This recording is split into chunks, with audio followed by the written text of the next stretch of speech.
Get in, losers. We're playing Vigilante 8. Hello and welcome back to the SEGA Spirit Show. It's your healthy dose of blue skies, blast processing, and a whole lot of retro-fueled enthusiasm. I'm Graham, and here with my ride-or-die co-host, Scotty Mo. And tonight we're flooring it straight into the world of Vigilante 8 Second Offense for the SEGA Dreamcast. Plus, as always, we've got some hot SEGA community news, including another Mario Kart 64 on the Dreamcast update, some more Paprium news following what we had last time, an update on an indie Dreamcast game that was put on hiatus for about 3 years, and a couple of other games get the magic fan translation touch. Yes, so come join us as we celebrate the SEGA community, classics, and more. It's all in the SEGA Spirit Show!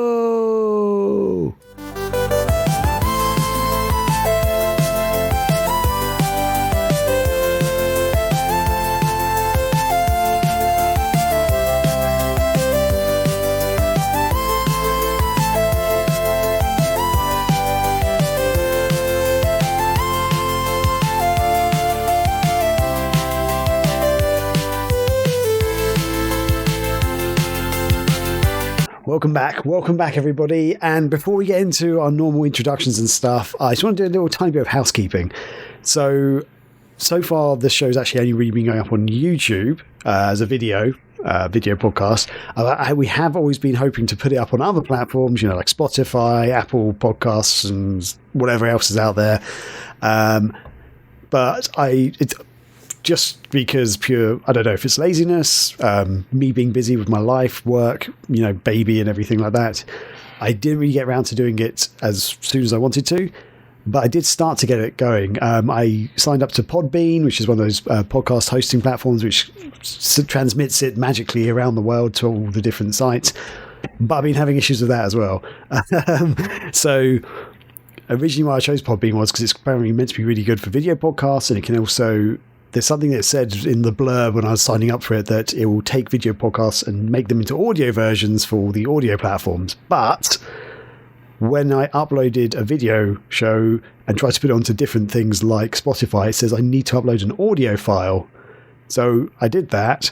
So I've done that for a couple of episodes, but it's now apparently showing on some of the platforms as having a video file and an audio file. So you might see the episodes twice on certain platforms. So it's all a bit confusing. So I need to work this out. I need to take a second, work it out before I finish uploading all the old episodes. So yeah, please be patient. Because I know some people actually asked if we got an RSS feed and stuff like that. Technically, we kind of do. It's already kicked off, but I haven't set it up properly, it seems. So yes, apologies for that, but hopefully people on YouTube are still enjoying it, but otherwise hopefully be able to get stuff onto the other platforms as soon as possible. So anyway, Scotty, with that. Some would say that you have to work it out, think about it. Just work it out, work it out. You gotta make it real. Yeah, all right. How are you doing, Scotty? Make it real. I'm fine. I'm fine. You know what really grinds my gears, Graham? I do not. No. Character creators in 2025. That's right. Tony Hawk 3 and 4 Pro Skater remake came out, and I can't even add glasses to my created character. Read between the lines, Tony Hawk. No, that's it. That's like what I've been playing, really. Like I got that came out 2 weeks ago. I forget. And I got it, and it's Tony Hawk 3 and 4. And I've never played those games as the skaters in them. I've always created my own dude, and I could have sworn you could do glasses before. So instead, it's just a dude with a beard and a hat. Soon he'll have a Taco Bell skate deck and a Taco Bell hoodie on, though, because I ate some Taco Bell and got some codes because I'm a brand following sheep, I guess. Yeah, but that doesn't matter. I know you don't care about Tony Hawk, right? You were one of those weird kids that didn't play Tony Hawk, huh? I played it, but I didn't enjoy it. It's just not my cup of tea, man. But when we did the Dreamcast marathon a while back, God, it was years ago since I did it with you guys live. I was very impressed. I could watch you guys playing that game like all day. Basically, it was really entertaining. When I play it though, I'm very bad at it. I find it kind of boring. So I've just never enjoyed the games. I think I'm just not good at them, and for that reason, I don't enjoy it. Basically, Graham's too cool for Tony Hawk, guys. Did you know that? That's okay. He much prefers the scooter game on Dreamcast. That's where it is. Yes, that's the one. Yeah, that's the one. But no, that's really, I don't want to be all negative, so I'm going to talk about the awesome anime convention that I just went to last weekend. Rachel and I went to, called Tekko here in Pittsburgh. Supposedly it's the biggest anime convention in Pennsylvania. I would believe that because it's definitely grown since I've went forever ago. The first year I ever went was 2004, and I don't have it up here, but that was the first anime convention I ever went to. That was the first tournament I ever entered for video games. It was Saturn Bomberman, and I won a medal. Wow. So that was the beginning. But no, Tekko's grown. The coolest thing about anime conventions, and something that I guess it's an if you know, you know, I'm showing off my badge for Tekko, but ribbons are what anime conventions are starting to be all about. And I've got a bunch. There are these little things you tape. It's really easy to make them. I should have grabbed one that was not unstuck, but it's like I don't know how long across you use how you measure things, Graham? I would say these are like 3.5 inches or like 4 inches across and like maybe an inch down. So what would you say for that? It's probably about half a Dreamcast controller wide. Okay. I don't know. That's right. That's the SEGA Spirit metric system. But no, there's everything on here. Like we got the basic Tekko one. We got one from the manga library, an Ally one that's great. It says, I can tell you shop at Hot Topic. Below that is Ludo, the pop punk band Ludo. Read the one below that. What's that one say? I've come to make an announcement. Shadow the Hedgehog, a bitch ass mother effer. Yeah, it's Robotnik saying, I'm come to make an announcement. Shadow the Hedgehog is a bitch ass motherfucker. And see, what's awesome is like this one here that says Megatron has fallen. Are you familiar with Transformers? Are you into Transformers at all, Graham? We've never talked about them. I enjoyed it as a kid, and I watched a few of the movies and kind of enjoyed them, but I can't say I'm crazy, like, up to date with it. What's up? So, do you remember anything about the 1986 animated Transformers movie? Do I? I mean, I remember bits of it. Yeah. Okay. Well, Megatron supposedly dies, right? And then Starscream becomes king, and he has like a coronation for his crowning and stuff. And then Megatron comes back as Ultra Magnus, or nope, that's totally wrong. Whoops, Galvatron, and he kills Starscream. Well, someone was cosplaying as King Starscream, and I said, "Are you Starscream? Can I get a picture?" And then after I took a picture, they're like, "I have a ribbon," and they gave me a ribbon. So that's how you get some ribbons. This one here says, Miku is from Pittsburgh. Do not fact check this, which I got from an awesome thing that I'll show in a second. One of my favorites is this little frog in one of those like Fisher Price red cars with a yellow roof, and it says, "On my way in my little gay car," or what is it? I'm on my way in my gay little car. He's scooting by. So yeah, it's fun to collect these things. People collect them. They blew up at MagFest this year with Sonic related stuff, which I get. Oh, you know what? Let me grab that real quick, just to kind of show how it's growing and expanding and other stuff that all nerds want. I only got a couple at MagFest. You got them a couple of different ways, but like I got one at the Saturn Bomberman tournament someone made. There's a little one with like the kind of Sonic CD style artwork of Knuckles and Sonic. It says "Born in the '90s," Mania back Mania. I don't get the last one. It's a meme, I guess. It's Robotnik's my like wife Tails. I miss her a lot. Yeah, I don't know. It's a meme, but yeah, ribbons are cool and fun. Yeah, and I just wanted to show those off real quick, but I'll show some related swag I got.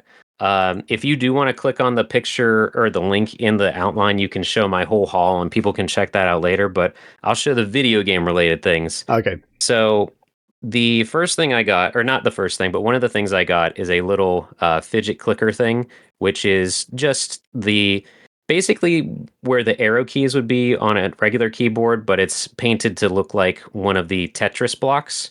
And so it is keyboard keys, but it's a nice little fidget thing that I have. I took the string off, but so I keep this in my backpack because I do kind of need something at work to not go crazy. They had all the shapes though, all the different tetraminos, and some booths were selling individual keys, which is good, but I kind of need something bigger that I can also twirl because I'm weird, but not weird. I'm sure plenty of people relate to that. But yeah, another thing that I got from a gachapon. You know what gachapons are, right? Gacha machines. No, I'm gonna say no. What? It's coin machines that you put in a quarter or something. They look like this because I got a mini one. I got a gacha machine from a gacha machine, and you put a token in, do twist it. There's little prizes in a ball that falls down, and you open up the ball, like in Shenmue. Yes. Is that what they're called? So, what's that? Is that what they're called? Gotcha machines. Yep, because they gotcha. I think that's why. I don't know. I always thought they called something else. I've never heard that term before. Okay. I think in the States they were just called quarter machines, maybe, or something. Okay. But no, I got this guy. Oh, no way. So that's Bomberman. And his face just fell off. Guess how he was packaged? Oh my god. What's a shame is you couldn't hear any of that because it was like clonk, clank, clang. Okay, let's put his face back on. Everything's fine now. For the audio, for any audio listeners, when this bit eventually goes up on audio, oh my god, Scotty just held up the Bomberman figurine and his face. I swear I didn't plan that. His face pops off. So the way that they're packaged in the little balls, in the little bubbles, the capsules, that's the word, you dummy, is all of his body parts are like in there. And so it's just packaged like plastic wrap his head, and you open the head up and then you assemble him. And I'm holding him. I have a death grip on the sides of his head now. It's the Black Bomberman. And we learned of these literally last year, and there's apparently, there's white, there's red, there's black, there's green, I think. And then there's a mystery golden one. The golden one was the first one I got. Oh, that's pretty cool. That was last year. He's downstairs. I have a gold one, red one, and now this guy. So I'm happy that I got him before they sold out, because they did. And it's a different one. So, but the thing that I got him from looks like these. And I got a literal gachapon from Gachapons. And you can see this thing is nuts because it comes with it's a functioning gacha. So it has actually the little capsules in it. And let me see, the door fell off here. Let me, I was going to try to do this flawlessly. But like, you turn it and, yep, there goes one. That's the one, yeah. So that little thing was in there. Ah, cool. So that's, it's like a small Shenmue toy, essentially. But tell me the most important facts here. Tell me, can it store Tic Tacs in it? Oh, probably. Let's see. You've got that's the hole on top. So, yeah. But I don't know that it would be able to go through the way that they come out. Anyone wants to find out? Yes. Stay tuned. Yeah. But I'm probably going to throw that on my desk at work. I'll go through a couple other things here. Ridiculous sticker. It's Shadow. Stripes, jet boots. Okay, yeah. Red stripes, jet boots, #Maria. I've come around on Shadow mainly because of the memes, but there he is. It's a freaking big sticker, though, too. Yeah, it's like pretty decent size. Yeah. My face. That's at least a quarter of the Dreamcast controller size. Yes, yes, of course. This guy I grabbed because I like Chow, and you don't really see merch of the Chow Walker. So why not, right? What? Do you remember him? I remember them with the so in the GameCube version of okay. In the GameCube version of Sonic Adventure 2 Battle, or it becomes Sonic Adventure 2 Battle, because they add 2-player mode to it. And so when you're playing as Robotnik and Tails, they wanted, they wanted additional characters you could select. For example, Sonic and Shadow, you can also play as Metal Sonic, and I don't remember who else. But with like Rouge and Knuckles, you can also play as, I think, Tekko and Chaos, maybe? Oh, wow.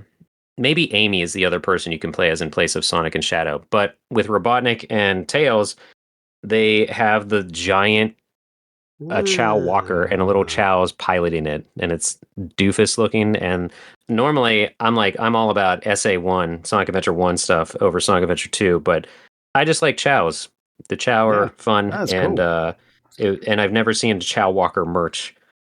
Speaking of stuff I've never seen merch for, this guy you see plenty of. An enamel pin of Sonic. Oh shoot, the gold is like reflecting weird, but he's got a chili dog looking adorable. I don't know if I have a border on, so there we go, perfect. He's chomping on a chili dog. But then I'm not sure if you'll recognize this character because it is specific to Archie. I've never seen merch for Sally Acorn, so I had to grab that. I know Sally Acorn, yeah. Okay. Yeah, I'm not. I just know. I know she exists. So yeah, that's cool. Some blame her for the reason that furries exist. Whatever. But yeah, I had to get a Sally Acorn pin. Are you kidding me? And the last thing I'll show, I think, I want to make sure. Oh, nope, second to last thing. You know Hatsune Miku, right? Of course, yeah. Someone made a sticker sheet that is a collab with Hatsune Miku and Pittsburgh stuff. Like very local, very if you know, you know nonsense. Like instead of waving leeks around, she's waving around a terrible towel, which is a sports thing. She's another sports figure here. Andrew Carnegie has Miku hair in this one. She's hugging Kenny the kangaroo from Kennywood. The little error screen says fries belong on salads, and the button says die mad. And then that one, she is a bus. 2 years ago, or maybe last year, I can't remember, there was a sinkhole that opened up, and one of the public transportation buses got stuck in it, literally like that. Like there were Christmas ornaments made of it. If anybody is wondering who's listening to this, the bus is like the butt of the bus is stuck in the hole, so it looks like it's literally like trying to climb out of a hole. Yeah. You know, so that's a hilarious sticker sheet that I had to grab. But then my second favorite thing, that was my favorite thing I got, Miku. And I'm sorry I'm taking up so much time. The anime movie Project Echo is one that like started a lot of tropes, but other awesome, and is just a decent anime movie. I found this at an Animation Cell booth, and it is a kind of a brochure, sort of a. If you go to a play, you get like a brochure for the play. Yeah. This was handed out when the movie debuted in Japan. Oh. So it just has like factoids and info on the movie and stuff. But really well kept. That's cool. I was enamored that I saw this thing, and so Project Echo kind of started the overly powerful high school, like super power, super strength high school girl trope for anime.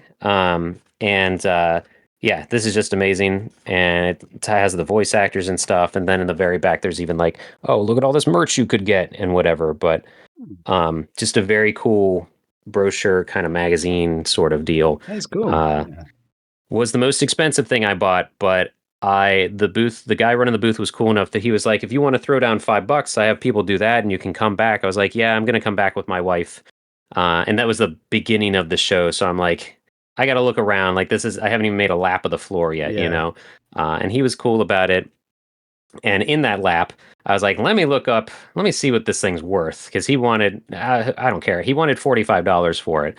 And I'm like looking around online, couldn't find anything, couldn't find any info about it. So I'm like, if I can't find anything about this, I'm not letting this go. So that's what I did. That's pretty cool. Yeah. Yeah. And I forgot about this guy cause he blended in with my desk mat. Last thing I'll show is a sticker.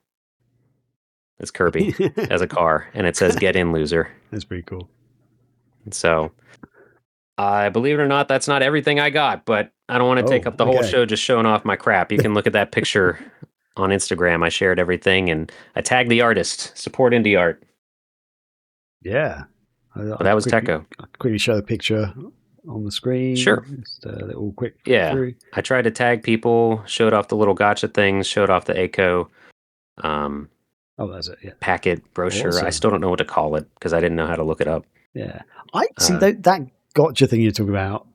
I always thought those were called toy capsule dispensers, or capsule machines, capsule toys, whatever. Yeah. Gotcha might be actually the brand, like how people say they need a Kleenex or they need something else, Yeah. That might have been a bad example. Do you even have Kleenex in the UK? Yeah, we have Kleenex. Okay. We just say you got a tissue. We don't really say if you got a Kleenex. There's a word for that when a brand is just the thing that you need. Yeah. Like saying I'm going to Google something, but you may use Bing if you're like me or something. I know most people do use Google. Yep. Yep. You might use Bing. Bing is cool, man. It's oh, brother. It's 25th century. No, it's 25th century. It's not 25th century. It's 2025. I don't know what it is. Bing is fine. Sure. It works. Oh, one that did become actually, we're going off on a tangent, but I'll just mention it. Hoover. If I say Hoover the floor, do you know what that means? Oh, Hoover, like a vacuum. Yes. Mm-hmm. So Hoover is actually a brand. That's what it was originally, but people started using it so much that they'd say, "Oh, I'll Hoover the floor," but it's vacuum the floor, really.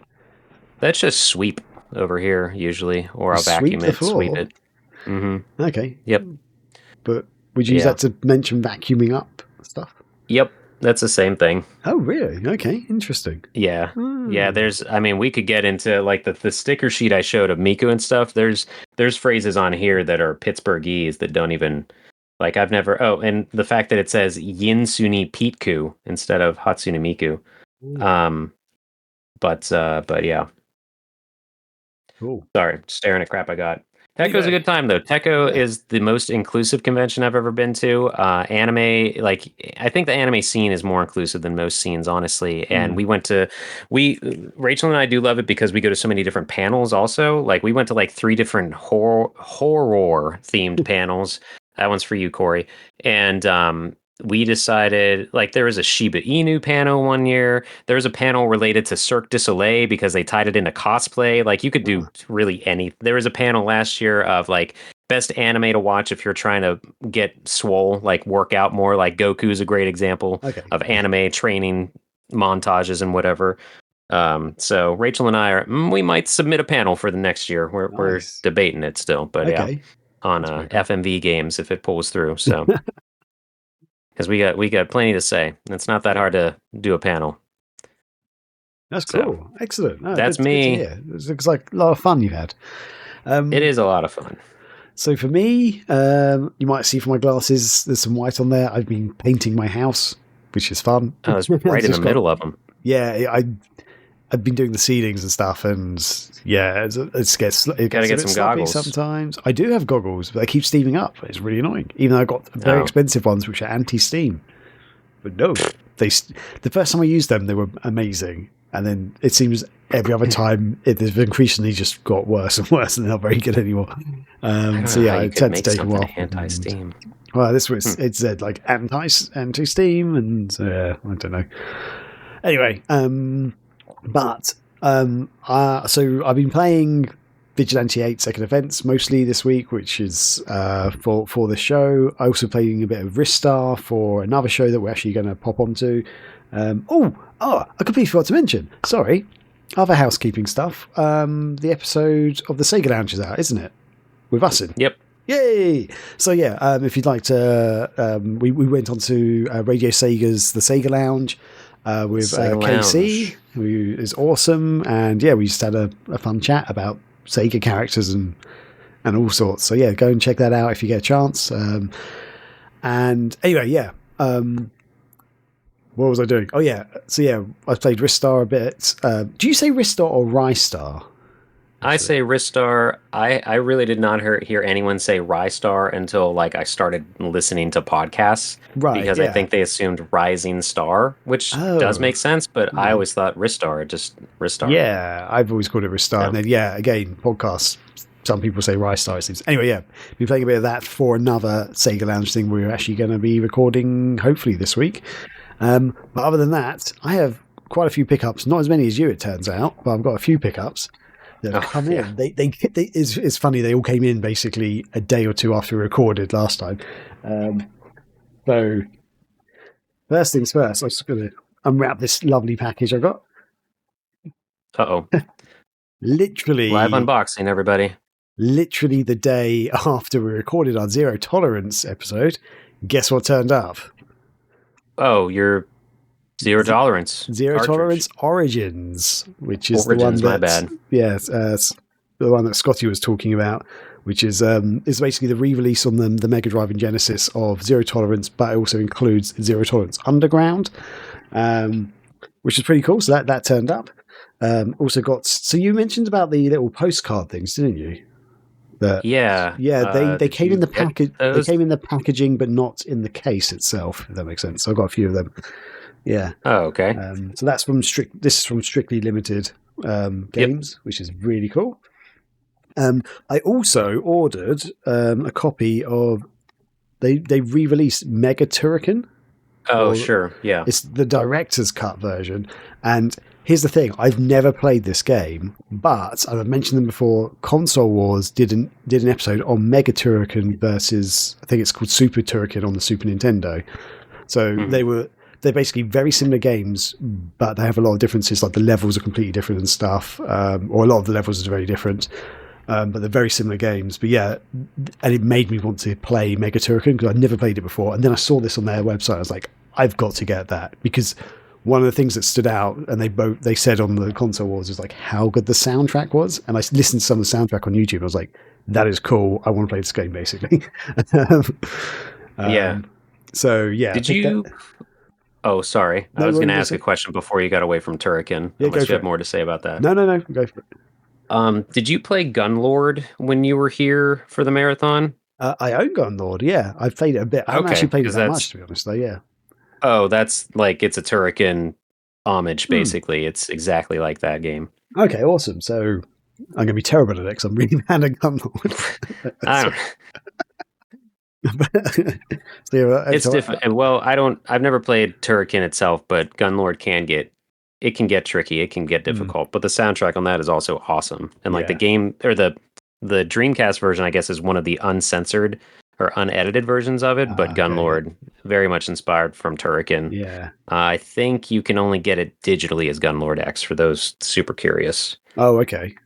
I think that's only available on the cartridge, right? Unless I'm crazy. Gun Lord X. I'm not sure. No, Mega Oh, Turrican. Mega Token. Yeah, I think that's only available. Yeah, sorry. Yeah, I just noticed on the back of the box. I didn't realize this. This was actually made by Factor 5, and they're the ones who did the Star Wars games on Nintendo 64 and GameCube and stuff. Huh. So I think they became a second party Nintendo developer, I believe, at some point. Oh, But that's not there the you only go. things I've got. I've got another little box of goodies here, Scotty. Okie doke. So here we go. I don't know. You had on the thing you said something Scotty has I wanted, but you already Oh, had zero tolerance. It's not that, is it? no, That you're that's looking not at it. now? No. Okay. So I've actually got this out of line. Um, so I ordered a copy of Gladmort. If you know of this game, it's a Uh, Dreamcast game. nope. No, okay, yeah. So Don't know what that is at all. it's basically it's a Dreamcast. I guess action platformer is the best way to describe it. I can try and read the Okay. back of. God, the lighting is terrible. It's like really shining. Oh, actually, wait, I can make myself Yeah. big as well. Let's make me big. There we go. I'm big now. I can read the back of the box, and it says, "In a forgotten kingdom, in an era lost in the labyrinth of time, a terrible calamity is spreading. The crimson plague wake. Oh my god, I cannot read. A crimson plague waking the dead from their graves. The sovereign of the kingdom has no choice but to seal a pact and entrust the survival of humanity to the merciless hands of Gladmort, or Gladmore. I think I might pronounce it. Basically, death, I guess. Yeah. Anyway, I've seen bits of this like online, and it I've never really. heard of that. Can you show the back of the box so I can see what it is? Oh, it's got the tiny screenshots of it as always. Yeah, maybe not. The maybe I could. Oh, maybe That's fine. I could just quickly bring up a YouTube video of this of it. If you want to. I mean, you said it's a platformer, so Yeah, it's kind of like an actiony. Well, say it's a platform. I can look it up while you're still talking. Okay. Yeah. But also, it came with a T-shirt because I got a special edition or something. Woo! Oh, nice. Yeah, which is. Oh, I'll put it upside down. Oh, okay. So I'd say if you maybe a lighter, a more vibrant, Oh crap! What is that game called? Blackheart? No, that's not it. Blackthorn. Maybe a more vibrant Blackthorn, if anyone knows that. Yeah, on the Super Nintendo and the 32X, yeah? Yeah, it was on the Genesis also, maybe? I don't think it I was. think I'm wrong. I think it's on the 32X, if it's the one I'm thinking of. It is on 32X, yeah. I thought it was on Genesis also, but I can't remember now. Unless that was only in America, because in Europe it definitely wasn't, because my friends had it on the Super Nintendo and I was very jealous of them. And then I found out it was on the 32X later. It's like, whoa, this is great. Yeah, Windows, SNES, DOS 32X. So another pricey one, but that's what Glad Mort reminds me of at first glance. Okay, yeah. It definitely looks like something that maybe 90s Blizzard would make, but that's a compliment. Or just if it helps people understand. Medieval throwing axes. Cool. Saying you got a t-shirt. Yeah. But yeah, so I think this came out a while ago though, I think, originally. Unless I'm mistaken, but I think there was like some sort of Kickstarter or something for it. It looks like it's on Pixel Heart now, maybe. Yeah. They're taking pre-orders. So that's where I got it from. There's also Glad Mort 2 coming out as well. So, all right. Well, I guess the first one did all right. So there we go. Yeah. Cool. Actually, when did it come out? Sorry, I'm going to have to double check this because otherwise I'm going to go crazy. Looks like it's only pre-orderable on Pixel Art right now. So how did I get it then? Okay, I thought it was only optimized Dreamcast. I don't know. And for some reason also coming out on AES MVS, that's the Neo Geo stuff, giant cartridges and everything. I don't know. Did people like find a warehouse of those cartridges? Because more and more games keep getting put out on one of the most expensive consoles ever created. Yeah, I actually don't know how they like Gunlord was on that too. Yeah. What else was on there? I think Xenocrisis. Like if for some reason indie devs keep putting stuff on MVS. Okay, so yeah, I'm wildly. There you go. I'm kind of slightly wildly mistaken. This was a Kickstarter. This is it's a project I backed. Because for some reason I thought it came out a while ago. Because I often somehow see Kickstarters and miss them, and then order them on websites later. In my brain, I thought that's what I'd done. I'd actually done this on the Kickstarter, so this is actually a Kickstarter that came through eventually. But yeah, they've started their shipments, and that's why I've got my copy now, which is good. And I guess it's for pre-order on Pixel Heart. Yeah, so apologies. I get confused because I ordered so many things now. Like I do lots of Kickstarters, and then it's like 2 years later, suddenly something shows up. I'm like, what is this? Oh, yeah, I did a Kickstarter. So yeah, so that makes sense. But that's not not the final thing though. Scotty, are you ready? Case closed on that one. What am I doing? Are you ready for this?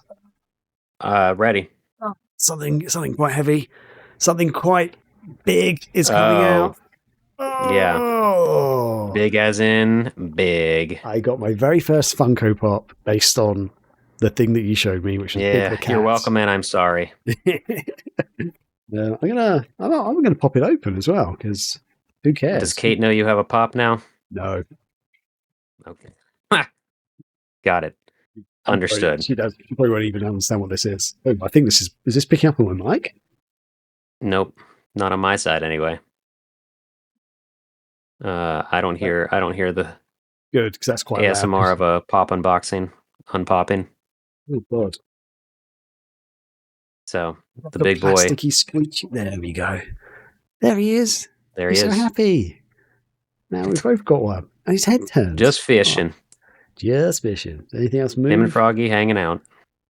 So happy. Big the Cat, most underrated Sonic character ever made. Hey, I've come around on him too. Yeah, it's just a fun little addition to the game. You know, he's best friends hanging out forever. I feel like he's our mascot for the show now. I'm gonna put him on a shelf which you can't see, which is next to me. Yeah. Perfect. There we go. Getting out of the way. And maybe I'll keep the box, and in 100 years I can sell it. Or that's the plan usually. Or a space rocket or something. Good. Right, there you go. Yeah, so thanks for that, Scotty. Thanks for introducing me to big. I thought you were going to whip out the zero tolerance link cable. I thought maybe you ordered that. Oh, I was going to. I actually forgot. You know what? I was going to. And I didn't get around to doing it, but yeah. Oh well. So Scotty, I think that's the end of our lovely introductions for the week. So with that, let's move into our next bit, which is the SEGA Shuffle.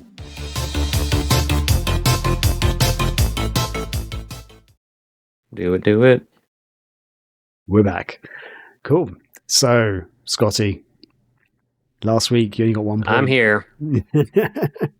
Let's hope we can do better. Last week was rough. Or last game time, whatever was rough. Man. So, again, for anyone who isn't familiar with the show, every week I challenge Scotty's Sega knowledge in the Sega Shuffle game, which essentially I have a randomly generated list of Sega themes or Sega names, basically. It could be a game, it could be a character. It's a bit of a challenge because I have to try and describe what it is without using any of the words in that name. And Scotty has to try and guess what I'm trying to describe. And he has 1 minute to do it. And yeah, last week, I mean, he was doing pretty well for a while. And then last week he got one out of, well, it's not out of anything. It's as many as he can do within 1 minute. So Scotty, are you ready this time? Are you ready to see what we can do? Yeah, it'll be better. I'll be all right. Yep. Hopefully my describing abilities will be a lot better this week as well. So here we go. You ready? Let's start it. Let's kick. Oh, actually, I need to set my timer. Oh, no, you don't. This week. No, you don't. You need that minute. Okay. In 3, 2, 1. Okay. Martial arts mascot that covered the Sega Saturn in Japan. Sega da Sanshiro. Yes. Dark and difficult fantasy platformer starring an immortal warrior seeking peace through battle. Immortal warrior. I have no idea on this one. Skip it. Dreamcast multiplayer tank battle game. Voice chat supports. Alien Front Online. Yes. Okay. You've mentioned this game before. It's kind of a Metroidvania style game on the Master System with laser guns and Zillion. Yes. Oh my god. An ambitious RPG that blended top-down exploration with first-person battles. I think Phantasy Star. No, it was on the Genesis. Or it was on the Genesis. Eternal Oasis. I don't know how to explain it other than that. I don't know. Beyond Oasis. Skip it. Okay. 32X exclusive. It had a second version. Yes, there we go. And your time's up. Literally, your time's up with there. Wow, how many did you get them? So I think you got just 1, 2, 3, 4. You got 4. Oh, okay. Yeah, you got 4. Not too bad. Not too shabby. What was the RPG? That was Sword of Vermilion. Oh my god, that was Yu Suzuki's first Genesis game, I think. Okay. Yeah, or something. Somebody's first Genesis release. Yeah, I think so massive that I think it came with a strategy guide or something insane. It's on my freaking shelf behind me. Oh, okay. I'm gonna have to add extra notes to these because once they're randomly generated, I just make a little note. But I'm probably have to actually do lots of research. What was the other one I missed? So there's one called I never know how to pronounce it, but Chakan the Forever Man. Oh, I would not have got that. Okay. Yeah, this is Sword of Vermilion on at least on my side of the pond. And it actually has a 106-page hint book included with it. So this one did not. Well, screw that, I guess. But it was somebody's first game, and I can't remember now. That's going to bug me. I'll look at the manual, I guess, while we're still talking here. I can do better. I just don't play RPGs. That's fair enough. Yeah, he was invincible. All right, sure. I believe it. I believe it. Yeah, I've played Sword of Vermilion. I think it's on like one of the Mega Drive or Genesis collections they released on like the Xbox 360 or something. I remember playing it, and I think when I played it back in like 2010 or whatever, it felt very dated. Sure. Maybe back in the day it was amazing or something, but yeah, when I was playing it's an early one. It is an early one. Wow, it just started storming. I hope my mic does not pick up all the rain that's happening right now. Can't hear anything. So all right, great. Cool. Well, with that, let's move into the community news.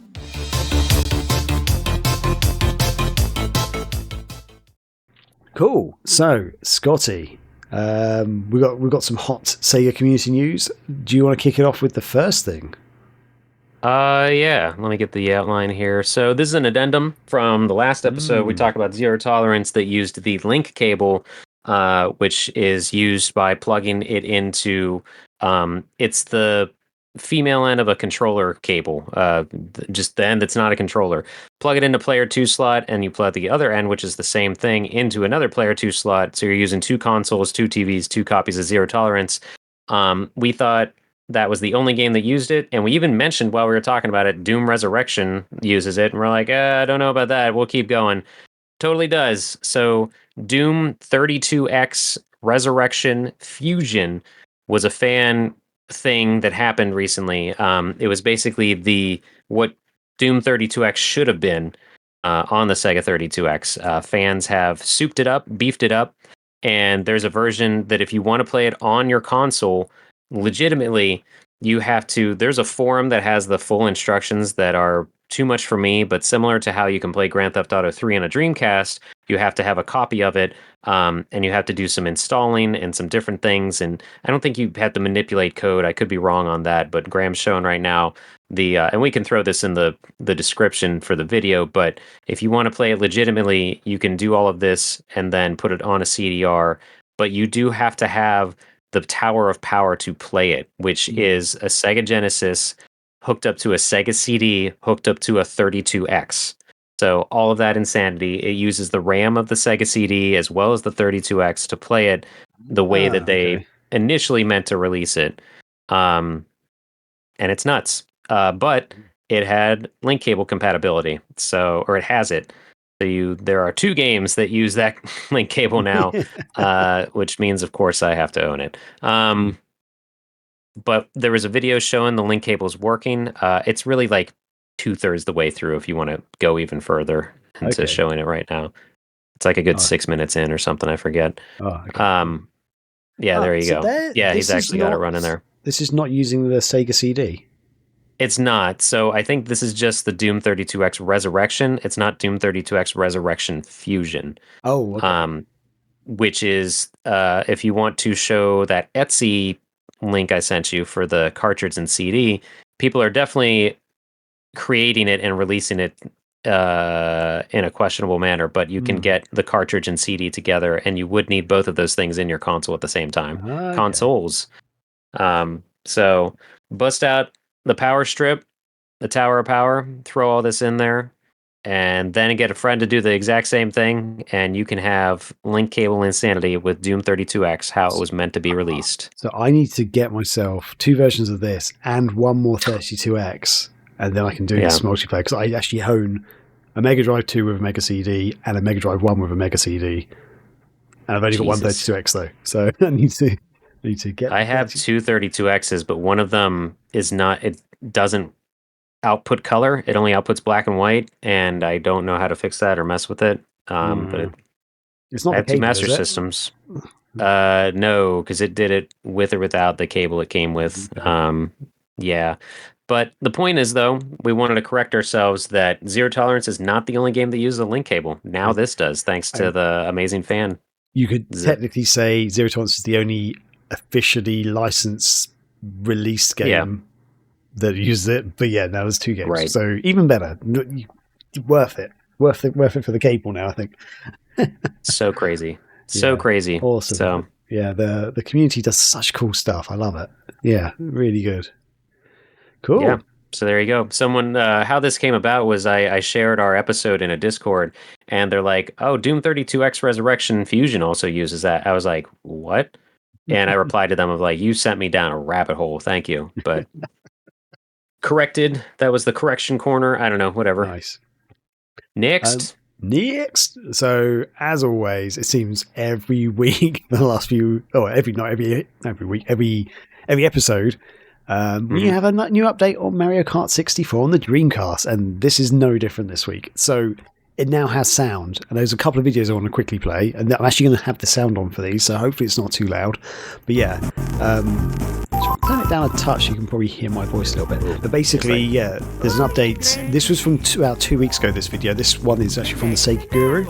You can probably hear there's a bit of dodgy audio going on there, a bit of glitchiness. Yeah, there's some buzzing. Yeah, it's buzzing and stuff, and it's kind of, yeah, it's not quite right. But here's the thing. So yeah, that was from like 2 weeks ago. So there was an update just after we released our last episode where they'd added sound, which is already good.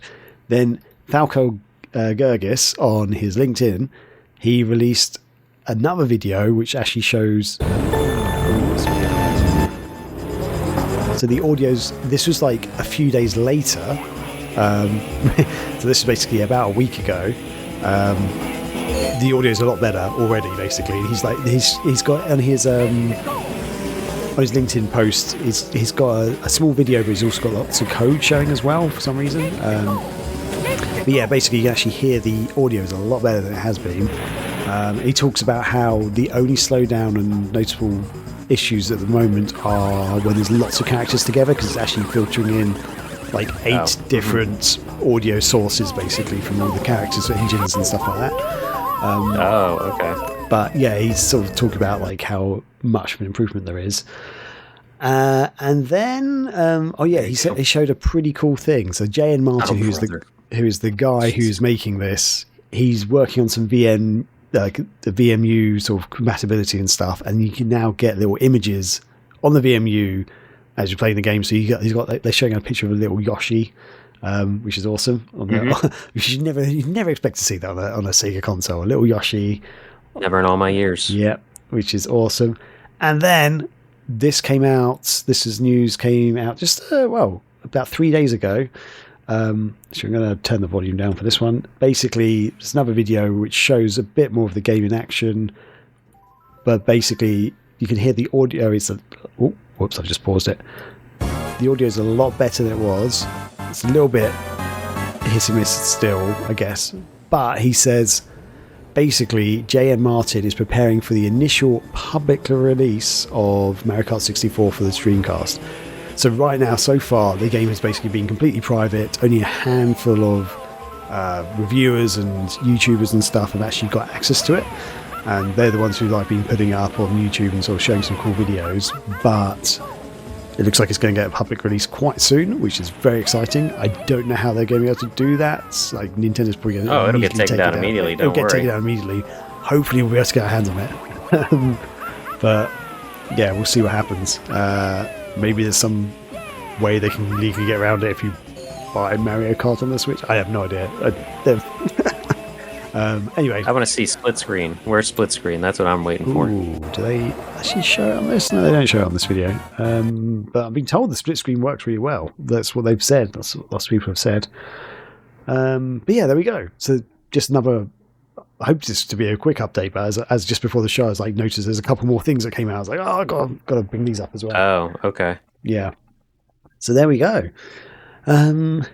Cool. Scotty, do you want to take the next one? I've got it. That's right. More Paprium news. Woohoo! Now playable on the Mega Everdrive Pro. Yes. This is courtesy of Time Extension, the beat 'em up. Their article, Missing Genesis Beat 'em Up Paprium, now playable on original hardware thanks to the Mega Everdrive Pro. Yeah. And like the article says, that didn't take long. So the Mega Everdrive Pro is a cartridge that has it's got a flash drive in it, and you can play the whole library of Genesis and Mega Drive games on your Genesis and Mega Drive. But now you can put Paprium on there. It wasn't working previously, so they've got it working now. I mean, that's really it. I don't know what else there is to say about it, but you can get it on where is that? On GitHub. They have it hosted now. So go ahead and snag that stuff and throw it on your Mega Drive and Genesis, because that's probably the only way the public's going to ever play this game. Yep. Yeah, so just a minute, because from last episode, keep saying week, it's been a couple of weeks. Last episode we mentioned it was available to play on RetroArch, and that was the only way to play it, but now it's available to play on the I can't even say it now. Not just me. Mega Everdrive Pro, which is made by this guy called, I don't know how to pronounce his name, but Crix. I'm going to call him Crix. Does that make sense? Anyway, he's the guy who actually makes the Mega Everdrive Pro. You can get them from his website. There are multiple versions of it, though. The Mega Everdrive Pro is the newest and the most powerful version, though. So they've got some old versions. They've also got the core version, which is similar to the Mega Everdrive Pro, but it's missing some of its features. So I believe you do have to have the Mega Everdrive Pro because it has got more RAM or something in the cartridge itself to be able to play this. Because Paprium needed a bit more power to it than the normal Mega Drive could handle. Yeah, it is known as a beefier game, I guess, too. So yeah. So yeah, there we go. Cool little update. More Paprium stuff. So next up, more indie stuff. Yeah, so some fun indie stuff. So this is... Oh, actually, I'll go back to... Because I quite like these little logos they've added. This is an update on a Dreamcast game that I knew about 4 years ago or so, and then about a year after that, suddenly heard nothing more about it. It's a game called Metal Canary for the Dreamcast, and it's actually made by a guy who I we both said we worked with on Megavision's Louis Nye. He kind of worked for us a little bit on the magazine and things. So yeah, it's a shoot 'em up basically for the Dreamcast. It's a bit of bullet hell stuff, but basically what happened was he was working on this game for quite a while, and then sort of all communications kind of went dead about it. But I actually asked him a question on this YouTube video. So this is another Sega Guru YouTube video. I actually asked him about it, and he said that it's the game that he had been working on previously, but he had to stop for personal reasons. But now he's back on it. He's updating everything in the project. So yeah, so basically it sounds like he's doing a lot more work to it, and as he says, updates to it as well, which is really cool. It looks like a really cool game, I think. I'm not a huge shoot 'em up fan, but there's something I really like, this sort of watercolor effects and the graphics and things on this one. Well, it's pre-rendered graphics in the background too. Yeah. It looks really cool. Yeah, there's also an article back on Megavision's back in the day. This was from like 3 years ago. So, yeah. And if you, I mean, it's actually a bit late now, but if you happen to be down at RetroCon in Brazil, which today was the last day, he was showing this off there, and people were getting hands-on with the new demo that he's got. So back in time. Yeah, he showed a couple of videos before he went to RetroCon the other day, and... yeah, no, very cool. So we're looking forward to this. We're looking forward to see what happens and when it comes out. Yeah, it's another. I mean, there's so many shmups on the Dreamcast. That was really what the indie scene was for a while. But but this one does have a different look with the backgrounds, and I would still check it out. Those stars look like they're from something else that I can't quite put my finger on. Maybe I'm thinking of. There was a Capcom shmup on Dreamcast. It doesn't matter, though. This does look really good. And I'll probably grab it. I own literally every indie Dreamcast game, so why wouldn't I get it? Awesome. Yeah.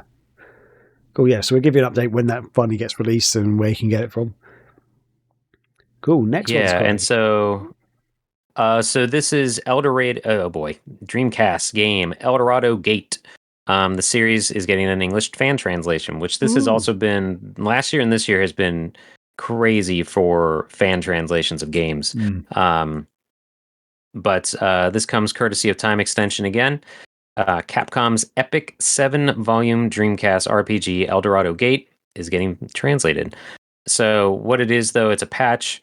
It's currently in development, blah, blah, blah, and it's a 7-part serial release for the Dreamcast between 2000 and 2001, apparently. October 00 and 01, I guess. Only ever in Japan. From the Final Fantasy illustrator, Yoshitada Amano. Everybody knows the Final Fantasy artwork. Like the looks kind of like paintbrush done paintings or something. Paintbrush done paintings, yep. But It follows the quest of 12 different characters who share a mysterious connection to one another, who must embark on a journey under the guidance of a figure named Bontos to become the new guardians of the titular gate and overcome their own personal dramas. Features many common RPG traits that are typical of the genre, including turn-based combat, dungeon exploration, the ability to upgrade and enhance weapons and armor. That was all quoted from Time Extension there. The Dreamcast fan, Big Banana 23, is the person in question who's taken responsibility of creating the translation for all 7 volumes. And he stated about it on Dreamcast Talk Forum, which we've mentioned before. That's the still very active Dreamcast online community. And what they said they've done so far: crack the archive formats compression algorithm to unpack the various script files, images on the disk, and written all corresponding tools.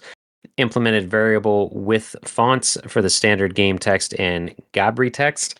Implemented text compression, which incorporates single byte encoding and dual tile encoding. Extracted all script files, enemy and item tables, and inserted placeholders. So I'm sure other people will jump in, because that does seem to be what happens, is other fans will jump in and maybe help with translations or projects like this. But they did say there's still a lot of work to do. This also, let's see here. Most of the various routines were compiled the same, modified, inserted code. Let's see here. But yeah, you can see there's screenshots already of it in English. Yeah. So apparently a lot of the translations still needs to be done and stuff. But I think they sort of said, one of the things they sort of said was, I don't know if it was in this bit, somewhere I read that basically, because once they get it kind of done for one game, it should work for all the rest of them, because as you say, there's 7 parts to this game. It's basically released as 7 games effectively. So yeah, in theory, once the first one's done, they're sort of saying it should be a lot easier to do the rest, which is really cool. Yeah, and I tell you what, this is a game that I wanted to get years ago. I heard about it and I looked it up and I thought, this actually looks like a really cool game. And I realized there was like 7 chapters to it. And I was like, this sounds epic. But then I found out it's all in Japanese. And I'm like, I can't read Japanese. I'm not getting this. Because the price at the time it wasn't crazy expensive. Like it was for like a 7 game kind of 7 disc game effectively is what it was. I was like, this isn't too bad actually. But then I was like, I'm not going to be able to read this. So I was looking online to see if there was some, some translations online that you had to like read the screen and stuff, and they apparently, I don't think they did all the volumes though. This was quite a few years ago now. Anyway, so I didn't get it in the end, but maybe I should have done. I could have waited and cracked it or something. I don't know. Oh well. Anyway. Cool. Never heard of it till now myself. Oh really? But that's cool that RPGs are not my bag. Yeah, fair enough. So, that's okay. Yeah. I mean, turn-based aren't really my bag, but this did look really cool when I first heard about it. I was like, oh, you really want to play this? Because it sounded like such a cool, epic idea. And like, yeah, as you say, like not that many people have heard about it outside of Japan, I guess. Also, speaking of fan translations, hey, so Assault Suit Leynos or Leynos. How would you pronounce this word? I'd say Leynos. Yes. Okay. Cool. Leynos. For the Mega Drive or Genesis, that has had a fan translation or a retranslation actually, because this was released in America originally, officially, but the American version had some censorship and some things missing from it, basically. So some fans have taken the Japanese game and basically retranslated it. And it restores some of the missing content that was cut from the Western release. And because basically the Western release was kind of censored and dumbed down, apparently, with story elements involving romance between characters and a death sequence basically being cut. Annoyingly, it was never released in Europe, it was only in America and Japan. But yeah, this patch basically tries to restore everything, and it says add additional improvements. So yeah, there is a little video. I actually got the video on the big screen. Let's go to the big screen. But yeah, it's. You didn't mention what the US version was called. It went under a different name. Yeah, Target Earth. Target Earth. I thought it was just like a subtitle, like Assault Loot. Nope. Oh, okay. Oh, it's called Target Earth. Okay, fair enough. Yeah, I actually know of it by that name. It's a cool game. It's a hard game, but it is pretty neat. And So I could not find the uncut versions. Like I wanted to see that crazy death scene and whatever, but I couldn't find it. I also didn't sit through long plays though, so maybe I'm lazy. So you played this, have you, a bit or? No, I've seen a chunk of it. Okay. It is a cool little like side-scrolling mech. It has RPG elements, so it does have like you're not just running and gunning because it is challenging in that enemies are coming at you from all sides, left and right, but also flying down from above too. But you are in a mech and you've got different weapons you can use and everything. Then we're watching it here now. It gets really cool when I need to skip forward to the bits I want to get to. Where is it? Oh no! But you also have like people you talk to throughout to push the story, and then like your team back home, or your team from wherever you're coming from, your teammates. Oh my gosh. So have you played this? Yeah, I played a little bit actually. Yeah, and here's the thing: the thing that I really liked is you then get these flying levels. Yeah, basically. So yeah, then you get not a shmup, but you're kind of floating around. Yeah, you're kind of floating around, and it's full. I want to say full 360 in a way, if that makes sense. It's 2D game, but you can choose the direction you want to go in, basically. Bangai-O, it's like that kind of. I've never. You remember that game? Never. All right, good example then. But yeah, okay. I didn't know that was. I think that was only a Japanese Dreamcast release. Was it? I know of it, but anyway. It was on XBLA at one point. Oh, okay, fair enough. But yeah, that's the thing I quite liked about it. Yeah, I've only played it a little bit. I wasn't very good at it. But yeah, it's really cool. And there was a Saturn. They had a sequel on the Sega Saturn as well, which some people might know about as well. But yeah, this is cool. I'm gonna hopefully once this gets done, we can play it and give our thoughts and opinions on it. That's a cool thing that happened. I want to correct myself. Bangai-O came out on the Dreamcast in Japan, Europe, and North America. Okay. Japan, it came out in December of 99. Europe, October of 2000. And in North America, March of 2001. So it is one of the more expensive because it was at the tail end of commercial releases. Okay. Yeah, I was thinking I feel like I had seen it on a PAL case somewhere before. But yeah, I don't know if I own it. I probably don't because it's not really my genre that I play that much. Yeah. Oh well. All right. Cool. Well, with that, Scotty, we're going to go into.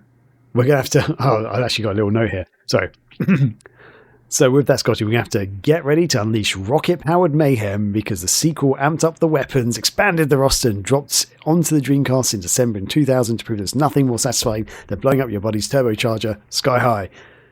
It's time for our feature discussion on Vigilante 8. Yay!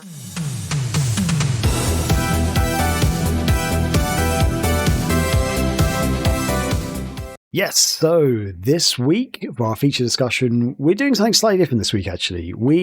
This feature discussion is called Armchair Developers. So essentially, we have played a game that could be good or could be bad, but we're going to, after we talk a bit about the game and stuff and some of our opinions, we're going to talk about how we would like to improve the game. But we have no knowledge of being coders or developers or anything, so we have no experience in this thing. So that's why we're armchair developers, because we've just got opinions and we don't know how things work. So yeah. But this week we're looking at Vigilante 8 Second Offense on the Sega Dreamcast. Now, Scotty, you're the one who suggested this, so I'm going to hand it over to you. What's going on? Get in, losers. We're playing Vigilante 8. Yeah, Graham has his copy. I don't have my case, even though I have been playing my copy on my Dreamcast, because that game has always been in the sleeve of discs that my first 12 games I bought for Dreamcast or whatever. So I have no idea where the case is because I was a responsible child. But Vigilante 8 we'll go down the stats here. Developed by Luxoflux, and to give you an idea of what they made Vigilante 8, Vigilante 8 Second Offense, Star Wars Demolition for the Dreamcast and PlayStation. Later went on to make True Crime Streets of LA, Shrek 2, True Crime New York City, Kung Fu Panda, and Transformers Revenge of the Fallen. But they're the developer, Luxoflux. The publisher was Activision. And this was released on PlayStation 1, Dreamcast, and Nintendo 64. I don't believe the PlayStation version had 4-player, but the Dreamcast and the N64 version did. The Dreamcast version is arguably the best looking and performing one. And to go to the release dates here, on PlayStation in North America and Europe, North America, December 1st of 99. Graham, you got it. Says December 31st of 99, apparently. Woohoo. This is all Wikipedia, so take it with a grain of salt. No one willingly released a game on New Year's Eve, so I don't know how accurate that is. For PlayStation, anyway. For Dreamcast, however, North America got it December 22nd of 99. Europe got it February 18th of 2000. And then the N64 version, North America, was released February 1st of 2000, February 25th of 2000 in Europe. We'll run down a history here. So the way we are going to do this, should have explained at the top, apologies, but we're going to go through some background of the facts of the game, so that then we can actually talk about our experience with the game and what we clearly would do to improve it. Or enhance it, however you would say. But history of the series, though, we mentioned this is Vigilante 8's second offense, so it's the second one. The first one was released on PS1 and 64, and I learned this researching for this episode, Game Boy Color.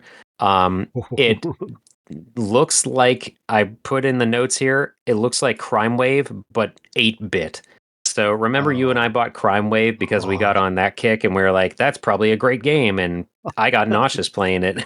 That's one of the worst games I've ever, genuinely one of the worst games I've ever played. That one's isometric, but you can turn the camera, and that's what made me sick. Not so much on the Game Boy Color version. It's almost a top-down, sort of isometric Vigilante. You can't turn the camera on Crime Wave. It turns on its own.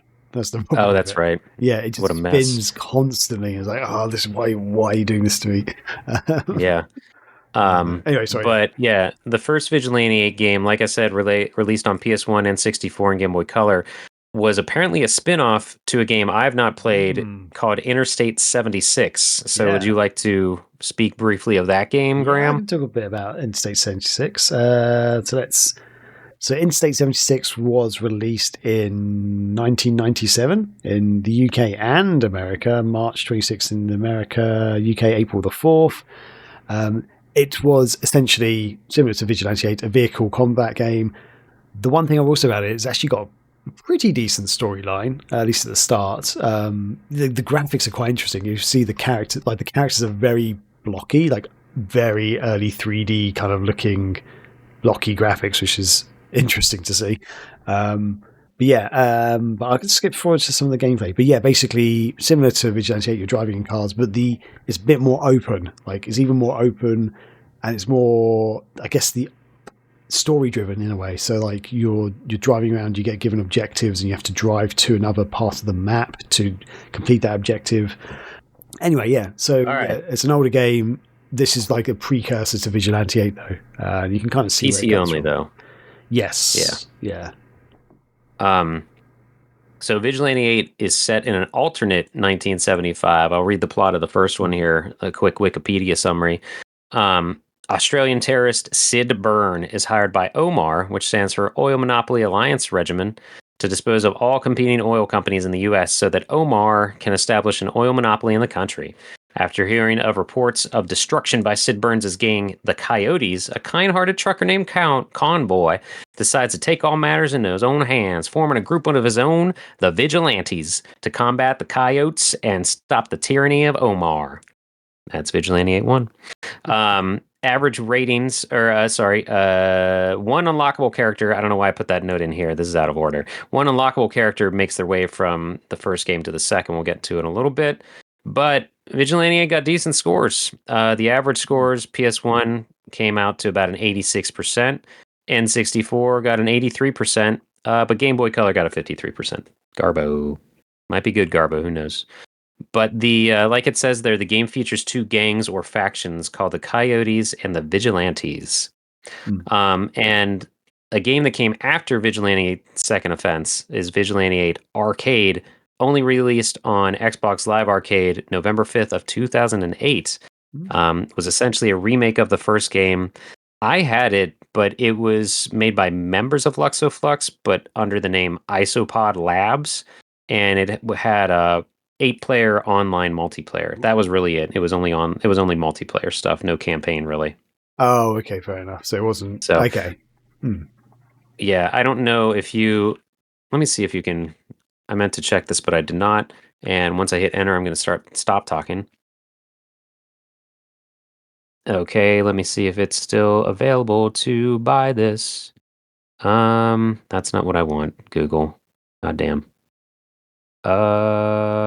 Is it on Xbox? Let's find out. Oh man, it's harder to find this out than I wanted it to be. I don't think it is because I can't find it quickly enough. Oh, wait. Did I find it? Nope. It's been delisted. That stinks. Game preservation, everybody. I'm sure the internet will find a way. Maybe if you had it, you can still download it. That's what do you remember ever buying it, Graham? Yeah, I don't think I did. But yeah, I think normally if you own it, they still let you re-download it. That's annoying. Yeah, I'm sure if I could log into my account, maybe I could find out, but we're not going that far right now. Tune in next time. Double check if GOG has it. So, well, I don't know.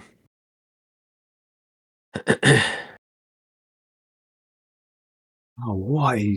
Sorry. What happened? Something weird's going on with this. What do you mean? Out. Okay, there we go. It's done. Yeah, okay. It's not on GOG. Okay, let's tell you that. Got it. Cool. Yeah, let's see. Okay, what? Don't do that. Let's move over. Looks good. Okay, it's not letting me sign in. Screw it, Mike. Fuck you, Microsoft. Anyway.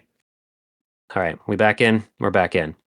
So, moving over to the game we're actually discussing, Vigilante 8 Second Offense. Oh, you got somebody with an updated, lovely video. This is what happened when Corey and I tried to play it. Backgrounds would not load on different emulators, so good times all around. Okay. Vigilante 8 Second Offense. The plot for this game now, the game is set in September of 1977, 2 years after the events of Vigilante 8. The southwestern United States has become peaceful in the wake of the Coyotes' defeat, but the oil monopoly Alliance Regiment Omar continues to dominate most of the world's petroleum market well into the 21st century. With new Coyote leader Slick Clyde leading Omar during the twilight of his life by 2017, Clyde thinks that a failure to conquer America, which has adopted nuclear and clean energy, would be his biggest mistake. He plans to change history by stealing prototype time machines from Stanford University's quantum physics lab, travel back to the 1970s, and eliminate the vigilantes to ensure Omar's supremacy. Time travel. Time travel. Yep. Yeah. So now there are 3 factions: the Vigilantes, the Coyotes, and the Drifters. And one major difference I want to point out, the school bus that was on the cover of the first game, which changed to a prison bus, I'm very confident it was due to this releasing or being made shortly after the Columbine school shooting occurred. Ooh. So they didn't want a school bus in there with guns, basically. Okay. Yeah, that makes sense. I remember reading that somewhere and I couldn't find it again. So take it with a grain of salt, but at the same time, it would make total sense in my eyes. But there's a lot of characters from the prequel. Not all of them had campaigns, though. I mentioned the new group is the Drifters, making 3 gangs altogether. And there were 3 modes in the game, 4 if you count co-op. But there was a quest mode, which is campaign. There are 3 total campaigns with 7 characters in each of them, 1 unlockable character at the end. But as you go, you actually start with only 3 characters in each campaign, unlock 3 more, and then a final unlockable character that does not have a campaign.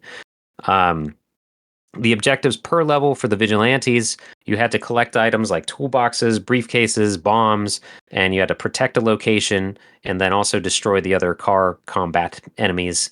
For the Coyotes, you had to collect and deliver items, so you might have to collect the briefcases, deliver the cash somewhere, then destroy a location and destroy the enemies. Sometimes the enemies were carrying the items that you had to collect. We'll get to that. And the Drifters, I didn't finish my notes. Hooray! But they had to collect items. I believe they protected locations and then also had to destroy enemies. That's the quest or the campaign mode. The arcade mode, you just play against bots. You just set up bots and go to town. And then survival, you fight waves of enemies. You select all the characters you want to fight against, but it starts with just one. And then after you kill them, 2 people show up. After you kill them, 3 people show up. A max of 4 people versus you at a time.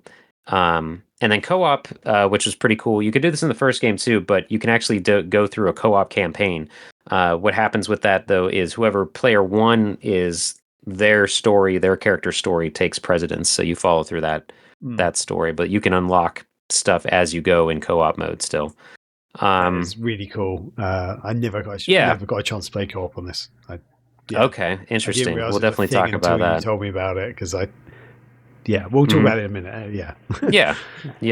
But the gameplay, it's car combat. If anybody's familiar with Twisted Metal, that series, you're in a car, you got guns, and you're shooting people. But for this game, Twisted Metal did have combos where you could do like a freeze ray. It was like left, right, up, and something. But this, you have combos for the different weapons you pick up. So, for example, the gun that looks like a smokestack, basically. I think it is left, right, up in the machine gun, and you blast what's called a crater maker, and it does actually manipulate the landscape. It hits the character, but then there's a crater in the ground. And like the 3 torpedoes you had, if you hit up machine gun, it uses 3 torpedoes as a boost, and they stay strapped to you, and you have a boost to go a little faster. So I was surprised that I remembered all of those as I was playing this. But also something that's different, Twisted Metal does not have, you have different types of traveling. So you can have hovering mechanisms on your car that lets you fly, and you can go up and down. It's a little wonky to control. You also have boat propellers, basically, for like the swamp level and the Florida level that we're looking at right now, so that you can go on top of water, drive on water. And then you also have snow treads, which is treaded tires on the back, and then basically skis for your front 2 tires, so you can get around easier in the snow. Otherwise, you go pretty slow when you're driving on the snow. And the levels are very interactive in this game. You have a lot of garages that you would drive into to maybe activate a switch, or act as a switch, I should say, like the level we're looking at. You can launch that rocket there by going to the other end of the track and opening up a garage door, driving in there, and it activates a shuttle to come from the other side, and then you have to go in there again to launch the shuttle, or you can actually go underneath and fly up with the shuttle, and then float down and collect items and special boxes and stuff like that. I was going to mention this actually. Okay. Because I did that the very first time I played this level the other day. Yeah. I did that, and I went up in the rocket thing, and I was like, whoa, what's going on? I have not been able to do it since. I don't know how I did it. Like, they're about to show you, I think, basically. But you have to go in there to get the rocket down there, and then you wait until underneath the rocket, like the launch pad, there's some lights that turn from red to yellow to green. When they're green, you drive into that tunnel, and then you launch up with the rocket. Right. Okay. Yeah. But other examples of interactivity with the level, the first level for some, Arizona, there's a big crater in the middle of it, and if you destroy the lodge, then a giant meteorite lands in the crater. If you shoot the crater, if you blow up the meteor, then a giant ant jumps out of there and starts shooting everything with lasers. There's a lot in this game. There is a lot in this game. So yeah, this is something we need to touch upon, because I don't know if I should speak about it now. Let's just talk about it later. I'll talk about it. Yeah, we're almost done with the entry points here. one last example. There's the swamp in Louisiana where there's two bridges that if you hit the switches, you shoot the switches enough, and it'll actually flood the whole level. It raises up the bridges, and then the water goes throughout the whole level, so it's a little harder for your opponents to get around. Yeah, I think I'm blowing Graham's mind here. You are genuinely blowing my mind right now because I didn't. Oh my god, yeah. It doesn't explain that really that well. Like in this level we're looking at too. I don't see it in the background, but there's a crocodile. He's in a swamp driving around. There's a crocodile or a couple swimming around, and excuse me. If you drive into the water with no propeller add-on, you'll either sink or your engine will stall, which makes you sit and duck. But there are some like wispy looking things that if you drive through that, a cage drops down and you can actually catch your enemies in a cage, or you can catch, I think one of the mission objectives is to catch the alligator in the cage. So you can do that too. Yeah, it's not explained. It's really not. It might be in the manual, but so that's how interactive the levels are. But the last thing I'll say about the game, and then we can talk about our own sides of it. The ending movies, which easily my favorite part of Twisted Metal is the. Are you familiar with the phrase "the monkey's paw"? Yes. Yeah. Okay. Like how you find like so many different shows have done this. Like The Simpsons had it where Bart found a monkey's paw. Make a Wish, the finger curls, and like I don't even know. I'm trying to think of. I don't remember what happens in that episode, but he might like wish for infinite Krusty burgers, or something like that, or he wishes he could eat Krusty burgers for the rest of his life, and like instead that's the only food. There's nothing else to eat. It's only Krusty like burgers. But that's an example. But it's always bad. There's always negative. Basically, a caveat to it. So that's how the Twisted Metal endings were, though. That's what I was saying. Is like one of them, the character Roadkill is like an old army veteran. He wishes for a body that no women could resist. So he gets his wish because his body is like a ripped dude, like Mr. Universe type body. Like he's muscular and big and ripped and buff and whatever, but he still has the head of an elderly man. So, but the endings in this game, they go for like a comedy aspect, and it's not always that. It doesn't land all the time. It's not really that funny. I watched all of the endings for the first and second game, and there is a story going on between. It's basically a 70s cop show, or like a 70s like in the desert cop kind of show, with the renegades being the vigilantes and stuff. Yeah, last thing I want to point out though regarding the videos, the N64 version, not even animated, not even videos. It's still frames of the videos with text underneath them, which is hilarious to me. So, yeah, that's Vigilante 8's second offense in as much of a nutshell as we can describe it. So what we're going to do now with the armchair development, we are going to have our talking points of like what we thought about it back in the day or our experiences with it, and then how we felt about it now, and then how we can armchair develop this game. Yes. So I've talked a lot. Why don't you go ahead, Graham, and tell us like your first experiences with this, how it started for you. Okay, so yeah, I guess my first experience with the franchise was playing the PlayStation 1 version of the first game back in the day, and yeah, I thought it was fun. I basically went to my friend's house, we just played a little bit. He owned it, I never actually owned it. I just remember playing a bit of multiplayer with him and maybe some of the single player. And then when it came out when the second one came out, again, he picked it up on the PlayStation 1. I played it there a bit with him. Again, mostly the multiplayer. And then another friend got it on the Dreamcast, and I remember playing 4-player multiplayer there, and that was really fun. But I didn't get to play much of the game, if that makes sense. I then did pick it up. I did pick up on the Dreamcast for myself. Didn't get it when it first came out. I got it second hand at some point.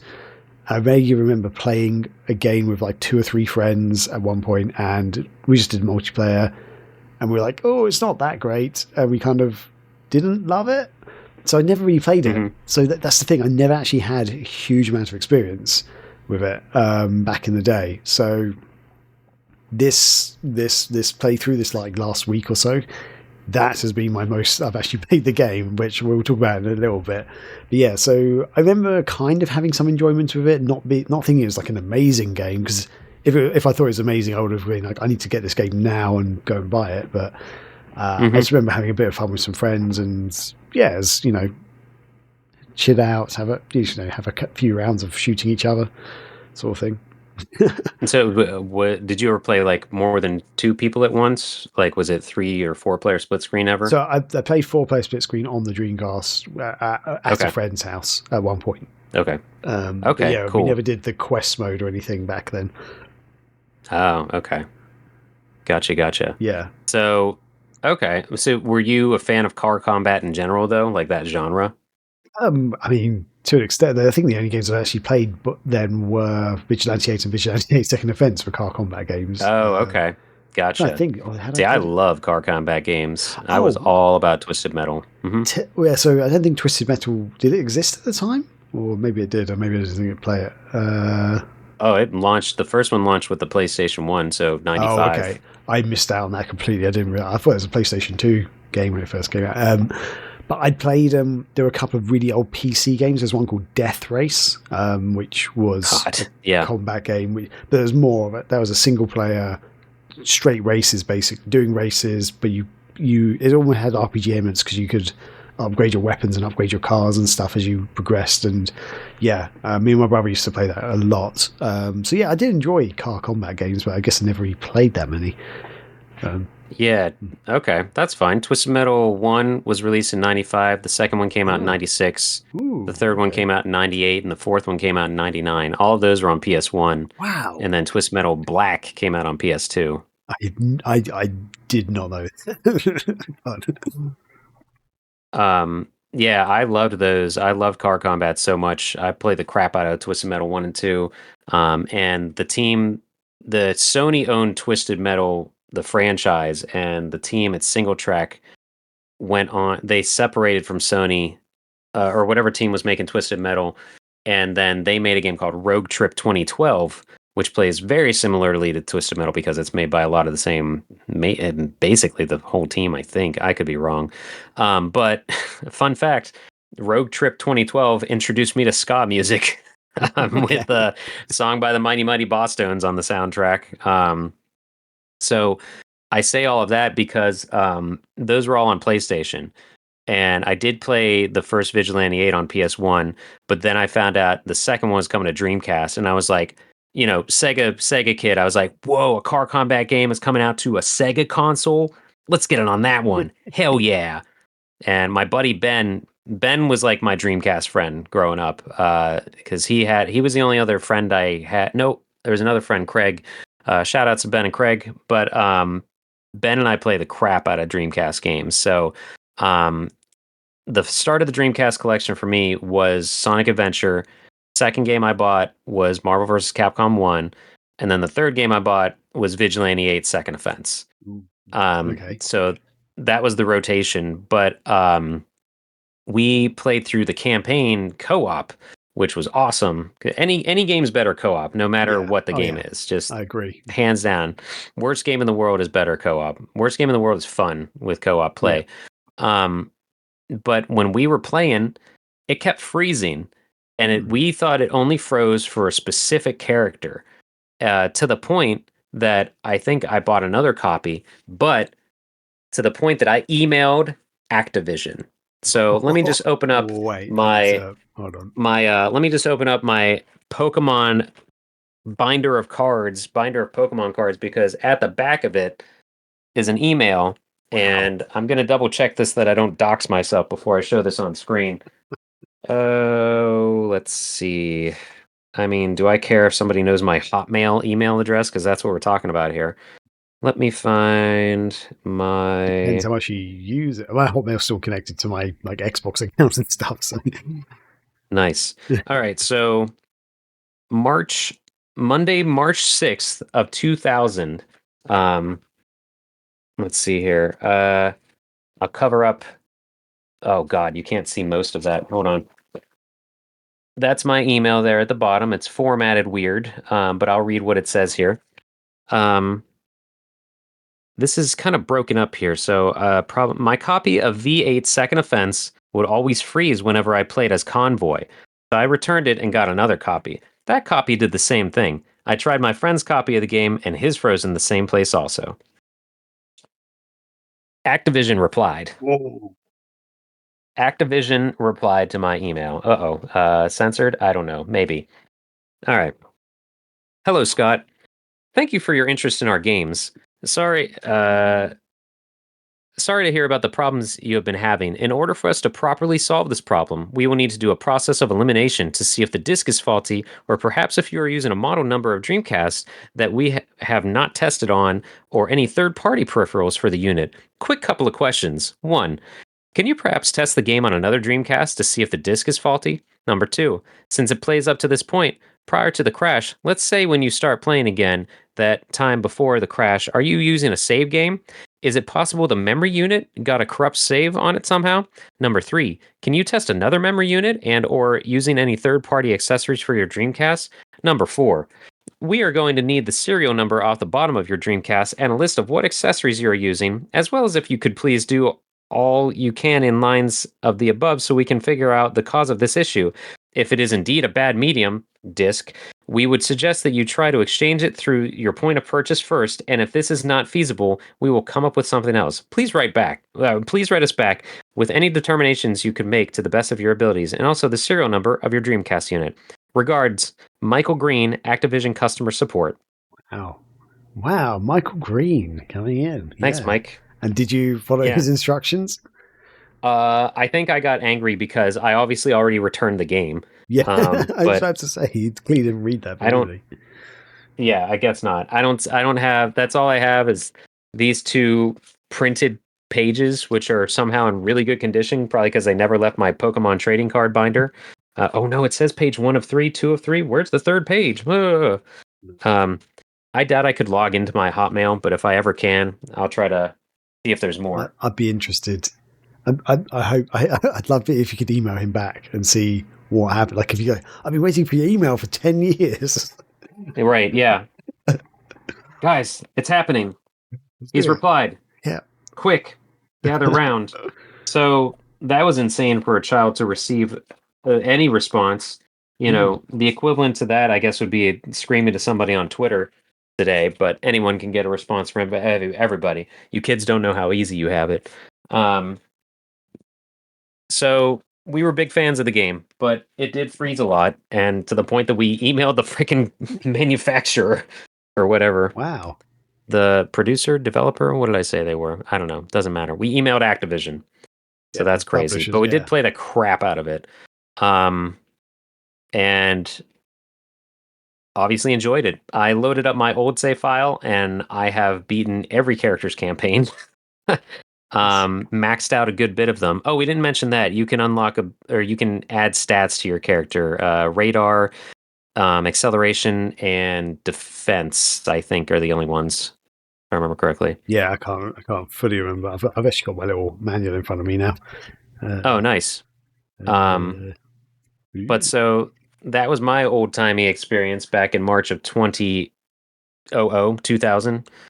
March of 2000. Wowee. So now we'll talk about, did we enjoy it now? Did we? Did you find what you needed, or would you like to talk about your experience now? I could talk about my experience now if you'd like. So, all right. As I sort of mentioned, I hadn't really played the quest mode before. And so this was my first real experience, and I hadn't played this game for like 20 years at this point. So I'd literally forgotten everything about it. I knew it existed. I vaguely remember having some fun with it. But yeah, basically I've written down a few notes, which I'm going to kind of read out. This is my experience when I first played it. Played it. So should I have a video playing in the background as I'm talking about this, or whatever you want to do? Yeah, let's get something. Our show, we go with the flow. It's nothing but professional here. Yeah, let's just have some video playing in the background. So yeah, my first notes are basically intro video, kind of cool, but also really weird. Like the whole time travel thing. also didn't really understand what was going on. So I don't think I'll show you in this video, but it actually does. That's what the manual is for. I forgot about that. Yeah, go ahead. It's got the backstory in the actual menu screen, which I was like, that's helpful, but also really weird to have that you've got an intro video, but also you have a whole backstory that explains what's going on, basically. Yeah. So I was like, yeah, that's weird. And then I was like, okay, let's play the game. I'm going to skip forward to this because, yeah.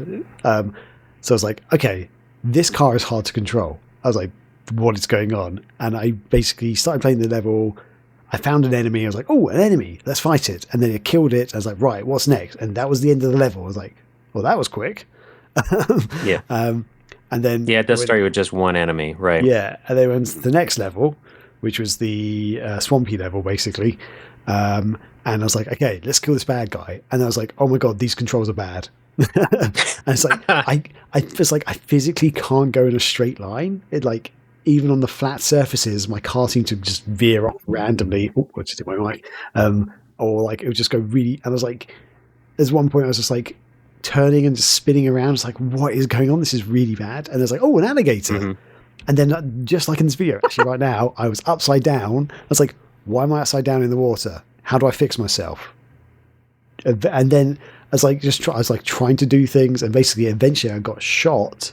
And it rewrited myself after I got shot. And then I started driving again. I was like, oh, these controls are bad. And then I killed the bad guy. And then I was like, wait, what are my objectives again? And I had to go to the pause menu. And then I unpaused it. Basically what this guy is doing, actually. Oh, no. But yeah, I unpaused it. And then it was the end of the level. But I hadn't got everything. So I was like, oh, why did the level end, basically? Then... we went on to the next level. I'm not going to go through the whole game. I'm just going to do my first few notes of my first, my first little brief experience.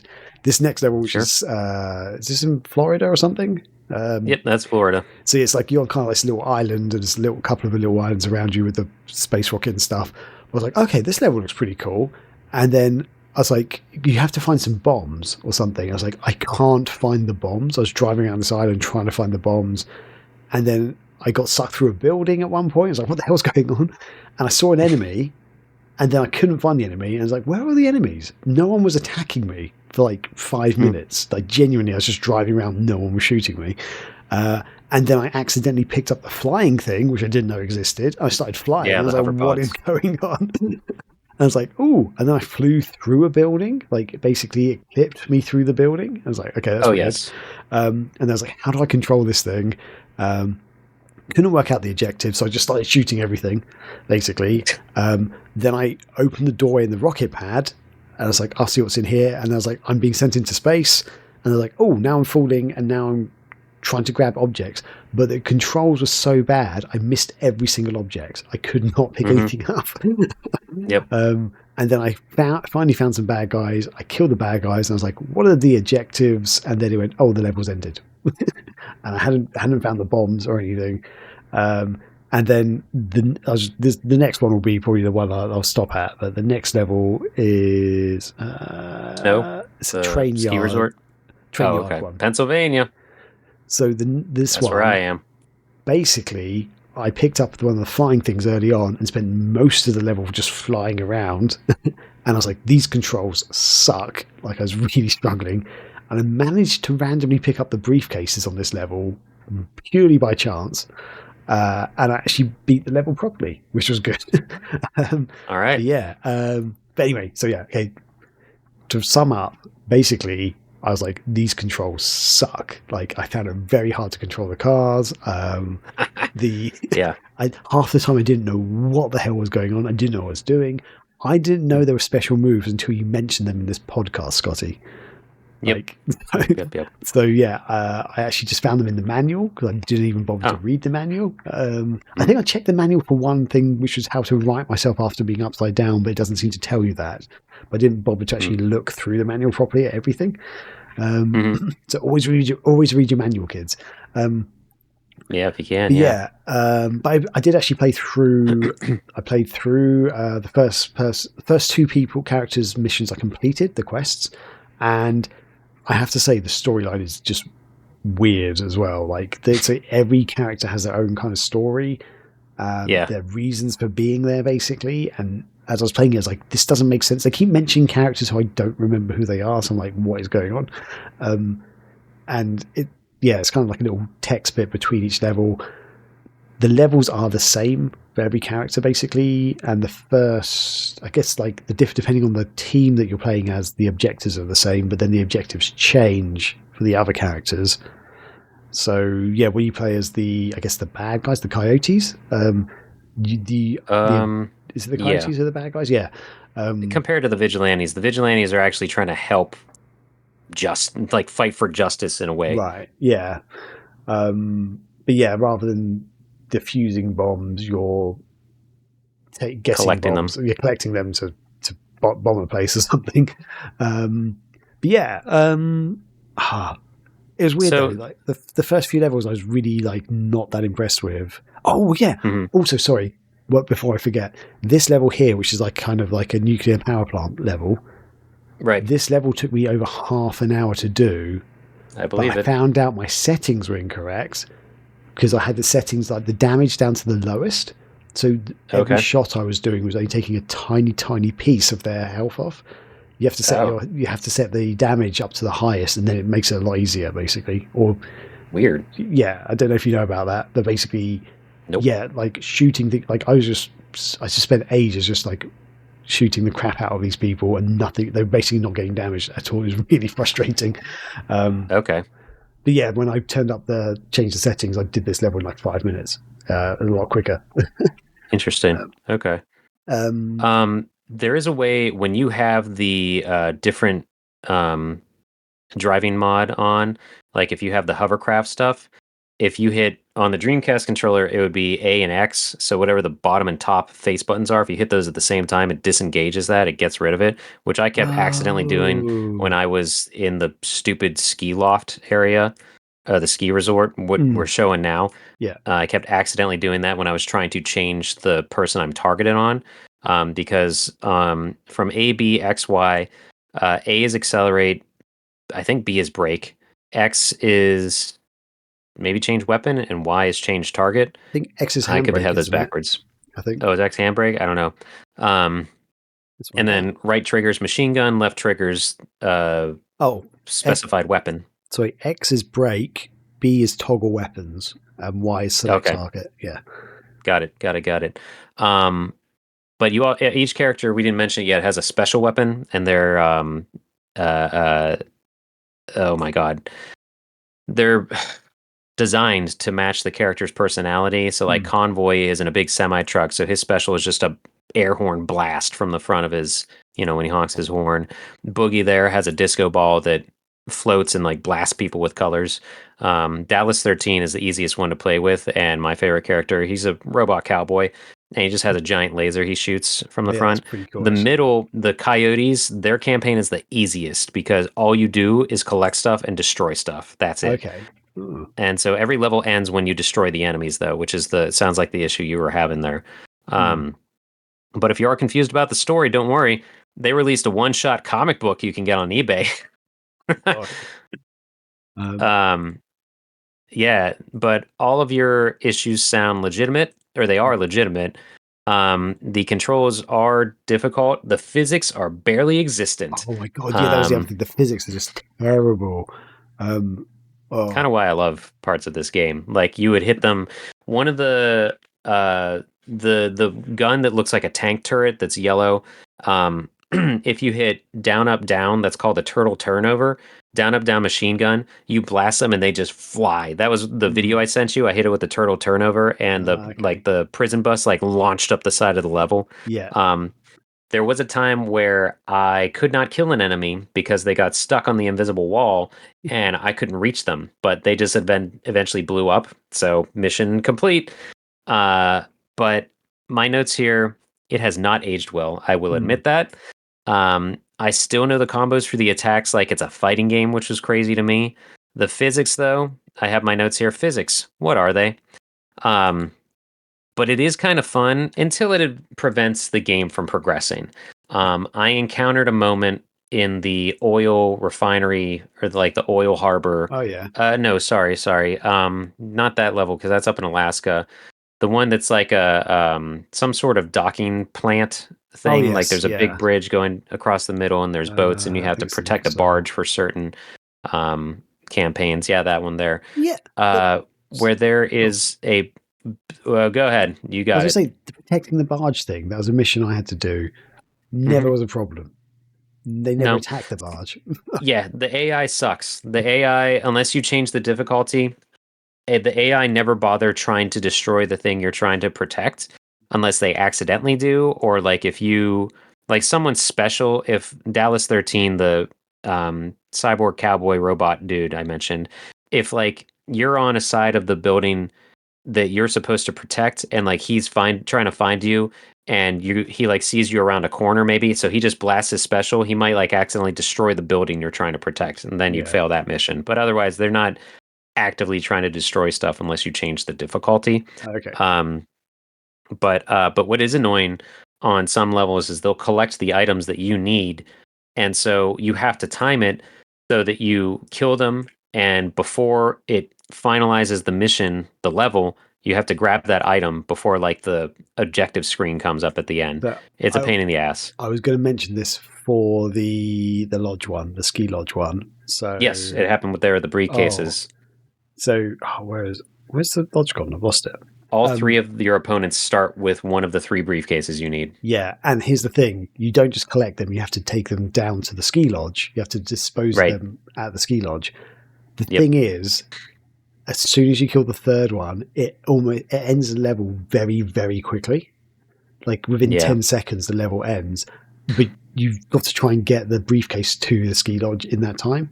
And it Right. kind of changes the camera angle. Like just before the mission finally completes, it kind of the camera angle zooms out and goes at a different angle basically. And actually, let's see if they get to it in this. Wait, okay, go back. So they Yeah, failed their first mission. so it I looks like forget they what it failed it. is. So yeah, they Probably collecting destroy them. this guy, and then come on. So some of the missions basically will give you a little bit of time once you've. So this is as immediately it changes the camera angle, so it's really hard to control because the camera Yeah. angle's spinning, and you got to try and drive. You got to try and pick up the briefcase and get down to the lodge, but it's obviously finished the level. Whereas some levels will give you like a minute or so to finish everything you need to finish. Whereas this one, I swear there's a bug on this level because it's so difficult. You have to make sure you just kill them while you're right next to the lodge, basically, to pick it up. Right. And I had It's a pain. I had one where I was very close. They were very close to the lodge. I shot them with a really powerful weapon. They flew off the side, kind of like what you mentioned. They Yep. blew up, and I could see the briefcase. Like, okay, go, go, go! We went to get the briefcase, but it was past the invisible wall, so I could see the briefcase. I just couldn't get to it, and the mission ended. Actually, I was going to play. There's also this other issue that you can have. So this is actually video footage that I collected the other day as I was playing. Let's see. I'll fast forward if I can. So yeah, just to give an idea of how ridiculous I found this level. This is my footage. So basically, I've picked up two of the briefcase. I've disposed of them at the lodge, so that's all good. This is the last person I have to kill. I'm quite close to the lodge still. Shooting him, and they get destroyed. There we go. Oh. See the briefcase fly in the air. Okay, briefcase is in the air. The camera's changed. Okay, I've got the briefcase. I can go. Oh, I've accidentally hit something. Now look at my physics going everywhere. And I can quickly get to the lodge. The lodge is right there. The lodge is right there. Can I dispose of it? No, I can't. Not in time. I have not. Wow. You can see objective A not met. I did this level like 5 or 6 times before I managed to get it just right, so I could get rid of the briefcase. That's arguably the worst level in the game, in my experience. So frustrating. So frustrating. Do you want to try to show my footage now of Yes. how wonderful this game is? Go for it. So Cool. look move your cursor. You can say on the top of the tunnel, Dallas 13 is stuck up there. Oh, and yeah. I have to kill him. And he's totaled now. But, oh, look, problem solved. Thankfully, he was at the end of his health. But hell if I can go up there and get anything. He's just sitting up there, though. he didn't. Normally they would spawn like he might blast out of that tunnel or like just jump up from pop out from another area in the thing, but he was just stuck up there and then he died. Oh man. Anyway, the physics are horrible, and sometimes that's a lot of fun. But I do wish that for whatever reason, I know this wouldn't have happened. I wish it had online back in the day because then the Dreamcast Online people could have restored it. And Vigilante 8 Arcade was not great. That came out on an XBLA. But I recognize that it has not aged well. I did get annoyed on this level, on the ski lodge level. It doesn't matter. I did not get all the briefcases, but I killed all the enemies, and then the level ending screen never showed up for me. Oh. I raced around for like a good 5 minutes, and I let off of the buttons because sometimes if you're holding down A, it like won't trigger the final screen Oh, really? that you need to I've never progress. had that. It's just I played this game a lot. It's happened. Did you But destroy something so you weren't I meant to destroy? no, I Okay. didn't get all the briefcases either, but the point was like I wanted to just restart the level and it wouldn't even get to this screen that we're seeing now. Like that just didn't show up. It zoomed out in that weird helicopter point of view, but I could never progress, so I just turned the game off and on again, just Oh, reset. that's so annoying. Yeah. So it's a busted game. With all of that in mind, I did still enjoy it back in the day. I kind of enjoy it now. I think it would be fun to play through co-op with somebody, maybe with you, Mm. Graham, since I just educated you on a lot of stuff I didn't realize. Yeah. But now we can hop into the armchair development cycle here. How would we Ooh, improve yeah. it? Oh, I have a couple of things, yes. but I kind of already said online mode, but yeah.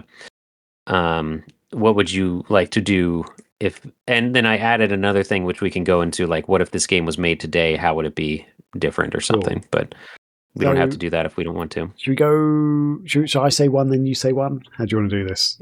Like Uh, improvements? Maybe you should say all of yours first. Okay, say all of mine. Okay, I haven't actually written them down, annoyingly. I had them in my head. I didn't get a chance to make the notes. But off the top of my head, a few things. One would be online play would have been great. The second one, sort the physics out. Like, I know the wacky physics Yep. could be fun sometimes. Like, you shoot a car and it flies in the air. That's kind of fun. But there were times where I'd be driving along and suddenly I just lose complete control. It's ridiculous. At points like that, it's not fun anymore because you're like, I'm just trying to go forward. Like, what is going on? Maybe remove up as an option to accelerate. It should only be a face button or a shoulder button, because that was an issue for me. The other thing is the graphics. So, I mean, the graphics itself, they do look like sort of PlayStation 1 games enhanced for the Dreamcast almost effectively. Yeah. But if you see, there's a lot of detail that fades in. If you can see it on the video right now, basically. So actually, You mean pop in or the textures? The textures fade in. So you can see, actually, if I go back even just a tiny bit. So can you see the mountains in the distance there? They're very plain. And as you get closer, suddenly the textures actually fade in. It's just not the best. There we go. They're fading in now.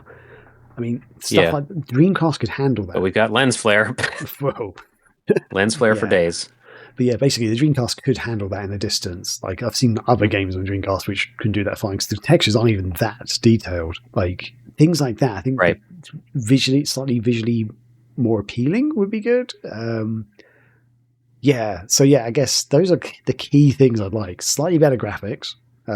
Okay. The physics sorted. Maybe even the controls of the car, because I did find some of the cars really twitchy. Online multiplayer would be fantastic. Even if it's only 4-player online multiplayer, but I think that'd be really cool. What about you, Scotty? What are the main things that you think about?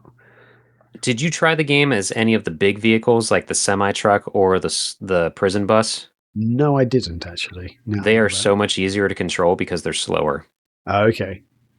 Yeah, because I did try it with Molo. I remember him being my favorite character because what I would do, his special, very classy, big old muffler on the back of his car or something, big old tailpipe on the back of his bus, and then he farts. and stalls your engine. So what I would do is I would spin around like a maniac, get a big fart circle going on, and then that would stall my enemies, and then I would just pummel them with the turtle turnover and get them stuck in a crater, keep farting on them, and then shooting them and stuff. I'd fix the physics. I would get rid of the objectives. Screw it. Oh. Maybe collect stuff, but don't transport them. Don't try to save a building. Nobody cares about that in a car combat. Rogue Trip 2012 did something where it took on the vacation aesthetic, and so you had to pick up tourists and then get them to a photo op part. So you had to find, but there were plenty of tourists that you could always find them, and then you find this photo op moment. You just had to face a certain way and click a button, and you get the photo op. That was plain and simple. Okay. So simplify the objectives or just get rid of them. I also said add enemies and decrease the interactivity of levels to allow for more enemies. Because I think that's why there was only like one enemy in the first level, because so much other stuff is happening. Like there's a cop car, there's a police officer that can chase you around. If you destroy that lodge, the giant meteorite with the ant inside crashes down.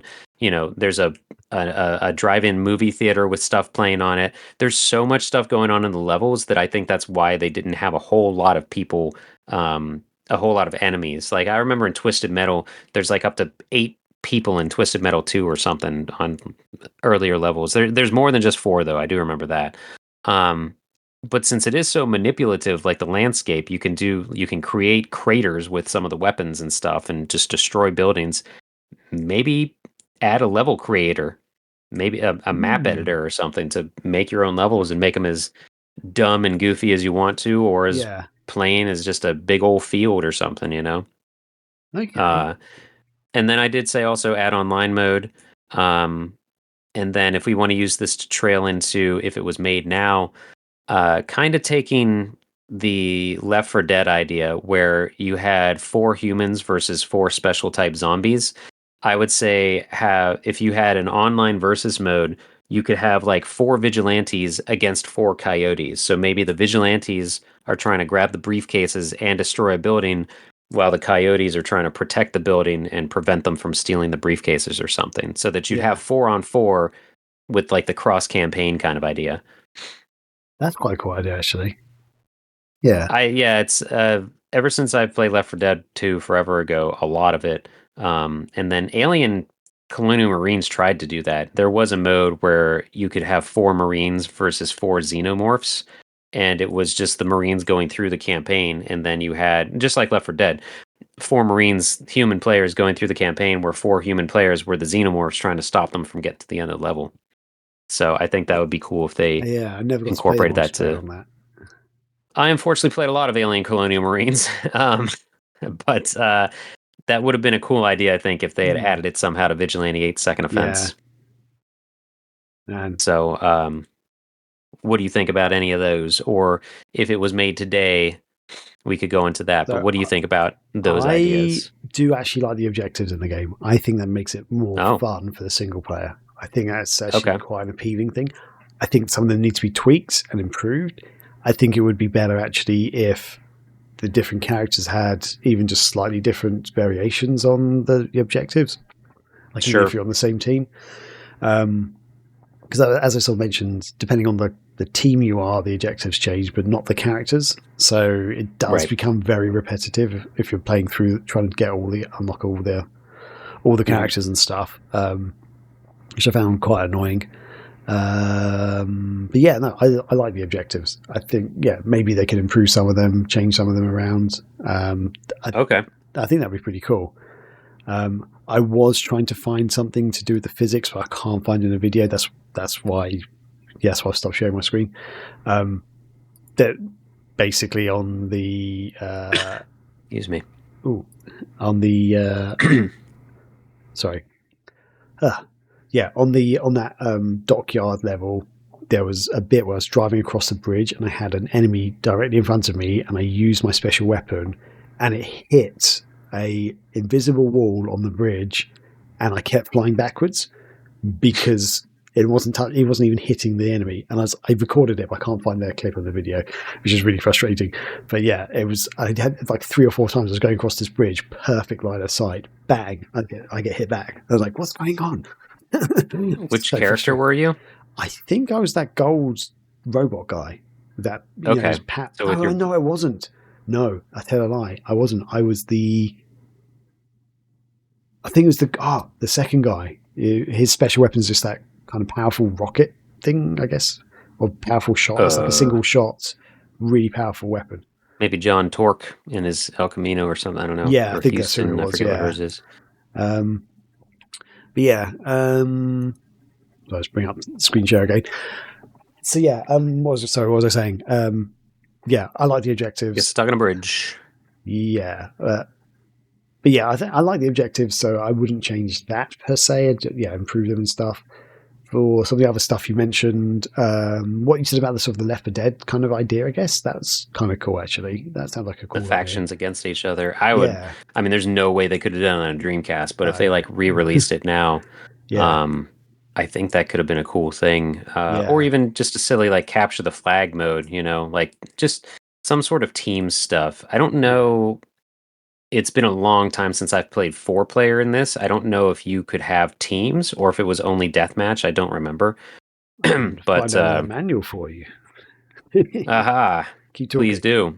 Co-op, I know, was only 2-player. You couldn't have like a 4-player co-op. But I will say though, the objectives were a joke in co-op because one person could focus on just collecting things while another person could focus on destroying the enemies. So you could easily divvy up the goals.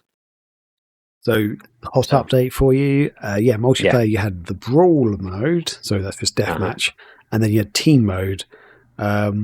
Basically, you and a teammate can battle out with 2 other human opponents, basically. Match ends when one team successfully destroys the other team. Nice, okay. Yeah. But it sounds like players 1 and 2 are or team 1, and players 3 and 4 are team 2. So I don't think you can mix and match as such. By default. Oh, that's interesting. Yeah, so that's what I might remember that. I think you just unlocked a memory when I was playing this because I mentioned I played a lot of Dreamcast games with my friend Ben.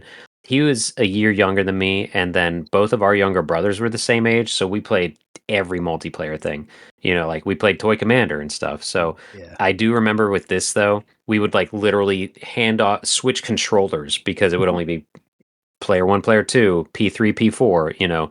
So we would literally switch off the controllers rather than modified in game. I would love to. The thing is, like, this has a learning curve, unfortunately, because it's just not good game design. Yeah, really. I'm not going to dance around it. I know this isn't a great game, but I still enjoy it. I was getting annoyed with it though. I tried the different campaigns, and the one where I had to deliver items, I was like, "Where is this going to?" I did not understand. And there was even one level in Louisiana, or one objective in Louisiana, where you had to get the briefcases, but to get those, you had to destroy something a little bit so that then it would jump out of. Like it would pop out of a landmark. I'm like, that's the last thing I would try to do. This is poor game design. Okay, I understand how parts of this are genuinely bad. You have to shoot the tombstones or what they called the grave sites, basically. Yeah, the above ground tombs. Yeah, but one of the objectives is you're meant to protect them. Or something. Yeah. So you're just shooting the thing you're meant to protect. Yeah. Yep. Yeah. Actually, this will show you in a second, hopefully. That was when my opinion started to change on this a little bit. I'm like, I have to shoot the thing I'm supposed to protect to get the other thing. Oh, boy. Yeah, so it retrieves the stash from the tombs and protect the tombs. But yeah, I had the same problem. I was like driving around going, are they hidden around the tombs? And or like did the other character collect it accidentally or something? Yeah. I had to Google this one. I actually so did I used a guide for a lot of these missions actually because I didn't have time to work it all out, to be honest. I think probably if it had, I didn't look up the scores for this game. I can do that. I still have the wiki up here, but so Dreamcast 79%, N64 73, PlayStation 82% average. I'm willing to bet half of that score is like, wow, destructible environments. Because that was amazing back in 99, 2000. That was one thing I was actually quite impressed by, how much the environments are destructible. Okay. I know these days you could probably get a lot more, but it was pretty cool. I was like driving around going, you can basically destroy every building. Most of the items around the level can be shot in some ways. Very interactive, as you said. And I also didn't realize you could do half the stuff that you mentioned, like when you raise the bridges or whatever in this. And on this level. Yeah. There's like, I knew one of the things you could raise because there's actually like a spanner, like health thing that you can pick up. A wrench, I think that's what you call it in America, isn't it? Oh, sure. Mm-hmm. Yeah. Do you call them spanners at all, or is it just wrench? I don't know what that is. Just a wrench. What did you say? Spanner. Spanner. No, I haven't heard that term. Fair enough. Okay, that's what we call them over here. We don't call them wrenches. Anyway, so the wrench icon was above. Sorry, there was above one of the bridges, and I saw there was a little dial thing, and I shot it a few times, and I could get the spanner, the wrench, basically. Okay. So I knew you could do that. I didn't realize you could do what you said, where you could raise two of them fully or something and flood the level. Yeah, which is kind of cool. And why wouldn't they? I feel like that's something they should make that more obvious. Yeah, make it more obvious. Make it part of the thing, like, or even if the levels are that changeable, have it a bit like Power Stone 2. You know, where you're fighting in Power Stone 2, and suddenly the level will fall apart, and suddenly you're flying through the air, sort of thing. Mm-hmm. You know. Yeah, they could have made it more like pan the camera over to the bridge because it's rising up now, and so is the water, or like show a little cutscene of like water. Flowing in like a waterfall or something, just gushing through. Yeah, they didn't make it clear. Yeah, so. there's like other things in some of the, like I found in the what's it called, the ski lodge, the ski dock, resort. Sorry, the dock level. It was only like the one of the last playthroughs I had. You could go up in the lighthouse or something. Oh yeah, basically, and it shoots you out. You get your special weapon, or you can if you are accelerating as soon as you're out of there, you land on the roof and get your special weapon. Yeah, and and then in the building that you land on, there's multiple entrances, and depending which entrance you go through, you come out a completely different way. Yeah, that was another thing. One of my enemies got stuck in that building, or at least the radar thought that he did. And it was the dump truck, so pretty big guy that's hard to miss him anywhere else. And I could not get to him to destroy him. And then I'm like driving around the level, just seeing what else I can do. And there he is, just driving around, but he's not showing up on my radar in front of me. So the radar was just telling me the wrong thing. That was great. That was the one cool thing about that character, though, is the garbage man. He had a high-pitched, like, tinny voice, and then you come to learn that's actually the alien from the first game in clothing and stuff, and he's trying to get the solar panels from the moon trekker car. That was the only story I found legitimately interesting out of all the characters, but because in the first game you can unlock a UFO, and the driver is Y, like the letter Y, the alien. Okay. So I I almost wonder if now that you know all this stuff about the levels and like the different weapon combinations, if you would maybe enjoy the game more. Yeah. I think that's something I should touch on as well. I found this game very frustrating. However, as I was playing it, I was actually like, this is kind of fun. I had fun playing it to an extent. He just ran past it or drove past it. The camera up, or the camera up.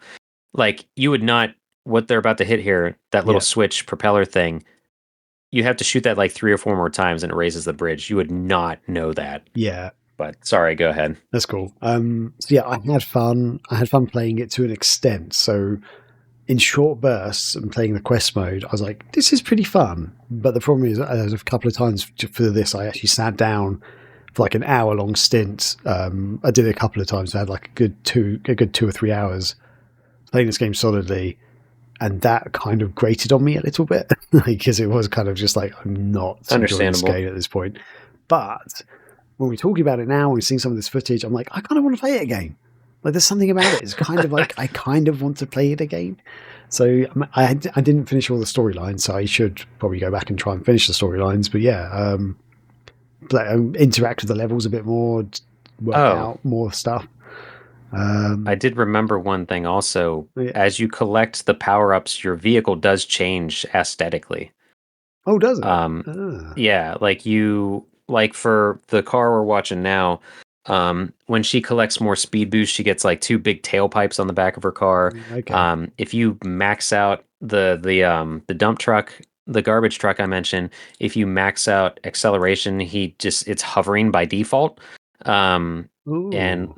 yeah, different things like that. Like there's actually physical differences to the vehicles as you upgrade them. Okay. Yeah. So actually, So I think you kind of touched upon that, but should we explain it properly? So essentially, sure. when you kill an enemy, they drop power ups, Stats. effectively stats, and basically what Yeah. happens there is it adds to your vehicle's overall stats, basically, like for the rest of the game. Uh, and yeah, but you have to. It's kind of random what they drop, isn't it? From what I can tell, at least. Um, Or like is for the it? bigger characters, they drop armor. The speedier characters usually drop accelerator points and then or Okay. stats, and then the mid-range characters, or depending, I think it might even depend on their specials. Sometimes, like they might drop the radar boosters. Okay. But yeah, and so when you kill them normally, you just get one stat out of them, but like pickups, one individual pickup. If you do a whammy to total the car, or no, I'm sorry, if you total them, which that could mean use a special like the down, down, up, boom, um, then you total the vehicle and you get 3 stat points out of Okay. them instead of just one. That's again something that's not made clear. So Yeah. they really So needed a tutorial for this game, I think. yeah, because at the end of the level, it says like how many cars you totaled and how many Totaled, whammies you got a got. whammy. Yeah. And some levels I'd get like one total, and some would get zero. But I'd be like, I did total the other cars because I killed them. Like Yeah, I didn't know what right. was going on. Yeah. Whammies are achieved by hitting them with 2 weapons at once. So that could be like something is landing on them as you're hitting them with a special, something like that. So you get, I don't know if that affects the salvage points. That's what they call them. Yeah, How many you get out of there. So, but yeah, I really enjoyed it back in the day. My final verdict is it's okay, but you have to understand the game. So unfortunately, it's not even a learning curve. You just need this information because yeah. it's not you don't gather it by playing the game either. You're like, oh, I did that. I didn't. That was not made clear. So I still like it. I think co-op is fun. I haven't played multiplayer in a while because nobody likes this game but me. But maybe it'll be on marathon if we do that this year. Who knows? I would happily play co-op with you for sure. Maybe even play a few rounds of We can give it a deathmatch or shot. whatever. But yeah, I would happily play co-op with you. I think co-op would be Sure. really fun. This seems like a game that would be really good to co-op. Yeah.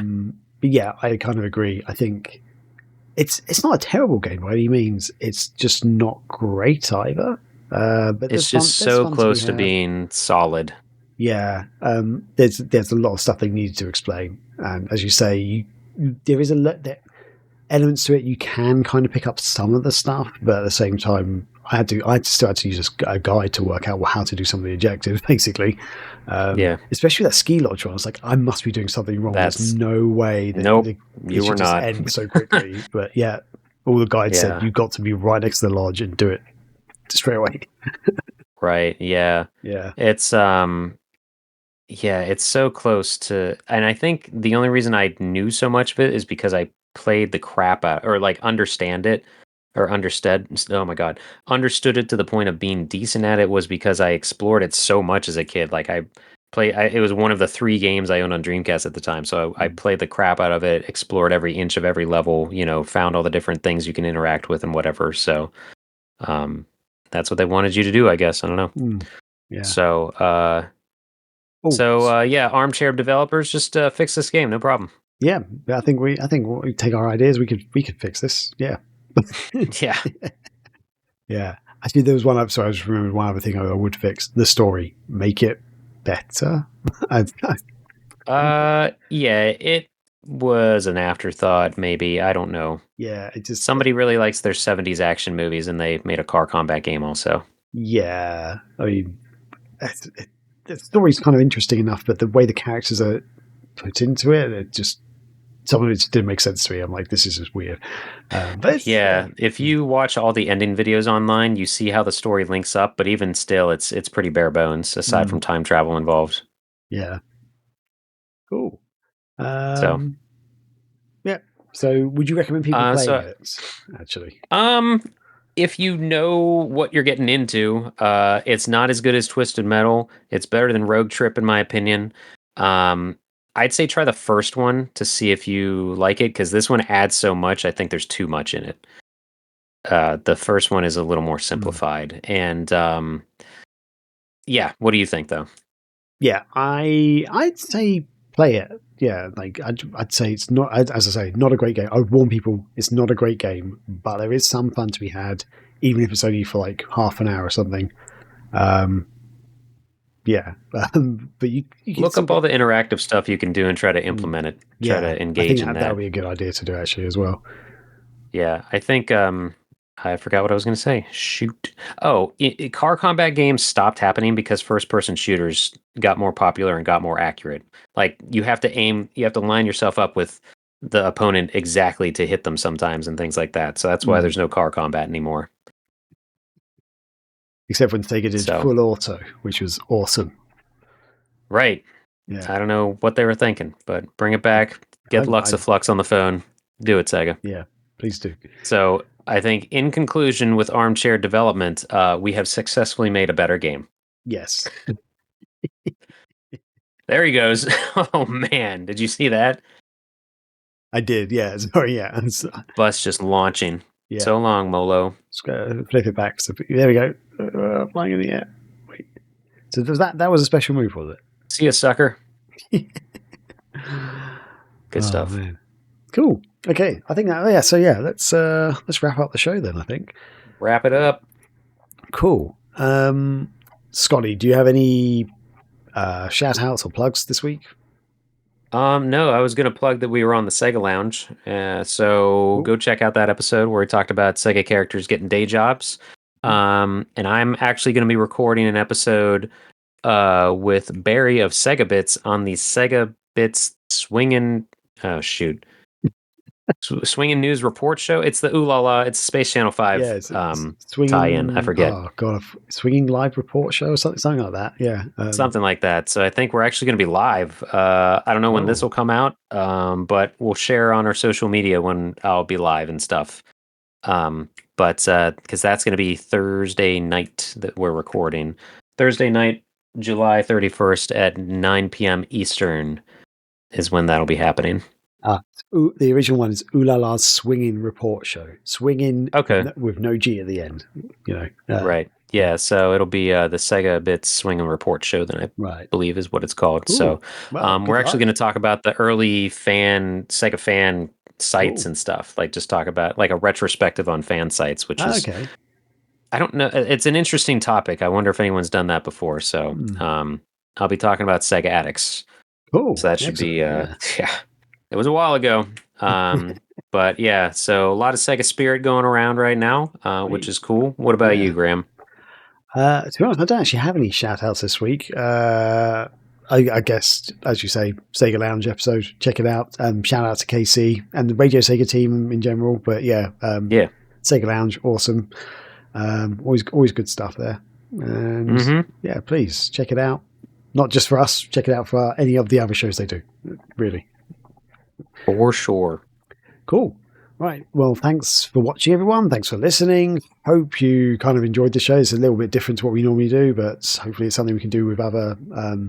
I know there wasn't actually a Sega only game, but we probably will focus more on Sega only games if we do in future.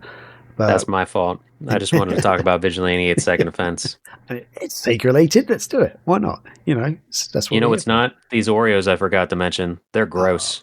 What flavor is that? Raspberry and blueberry. Disgusting. Oh, okay.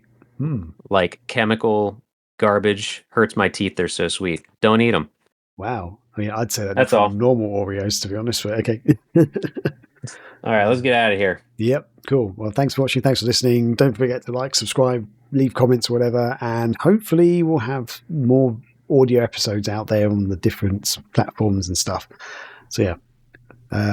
So that's it, I think, dude. Let's get out of here. Catch you later. Peace.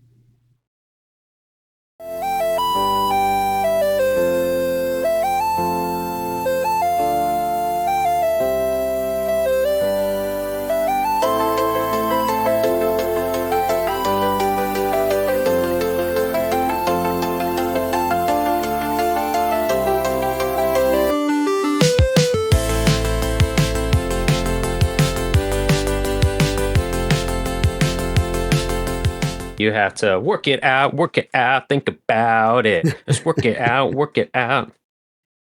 You gotta make it real. Yeah, all right.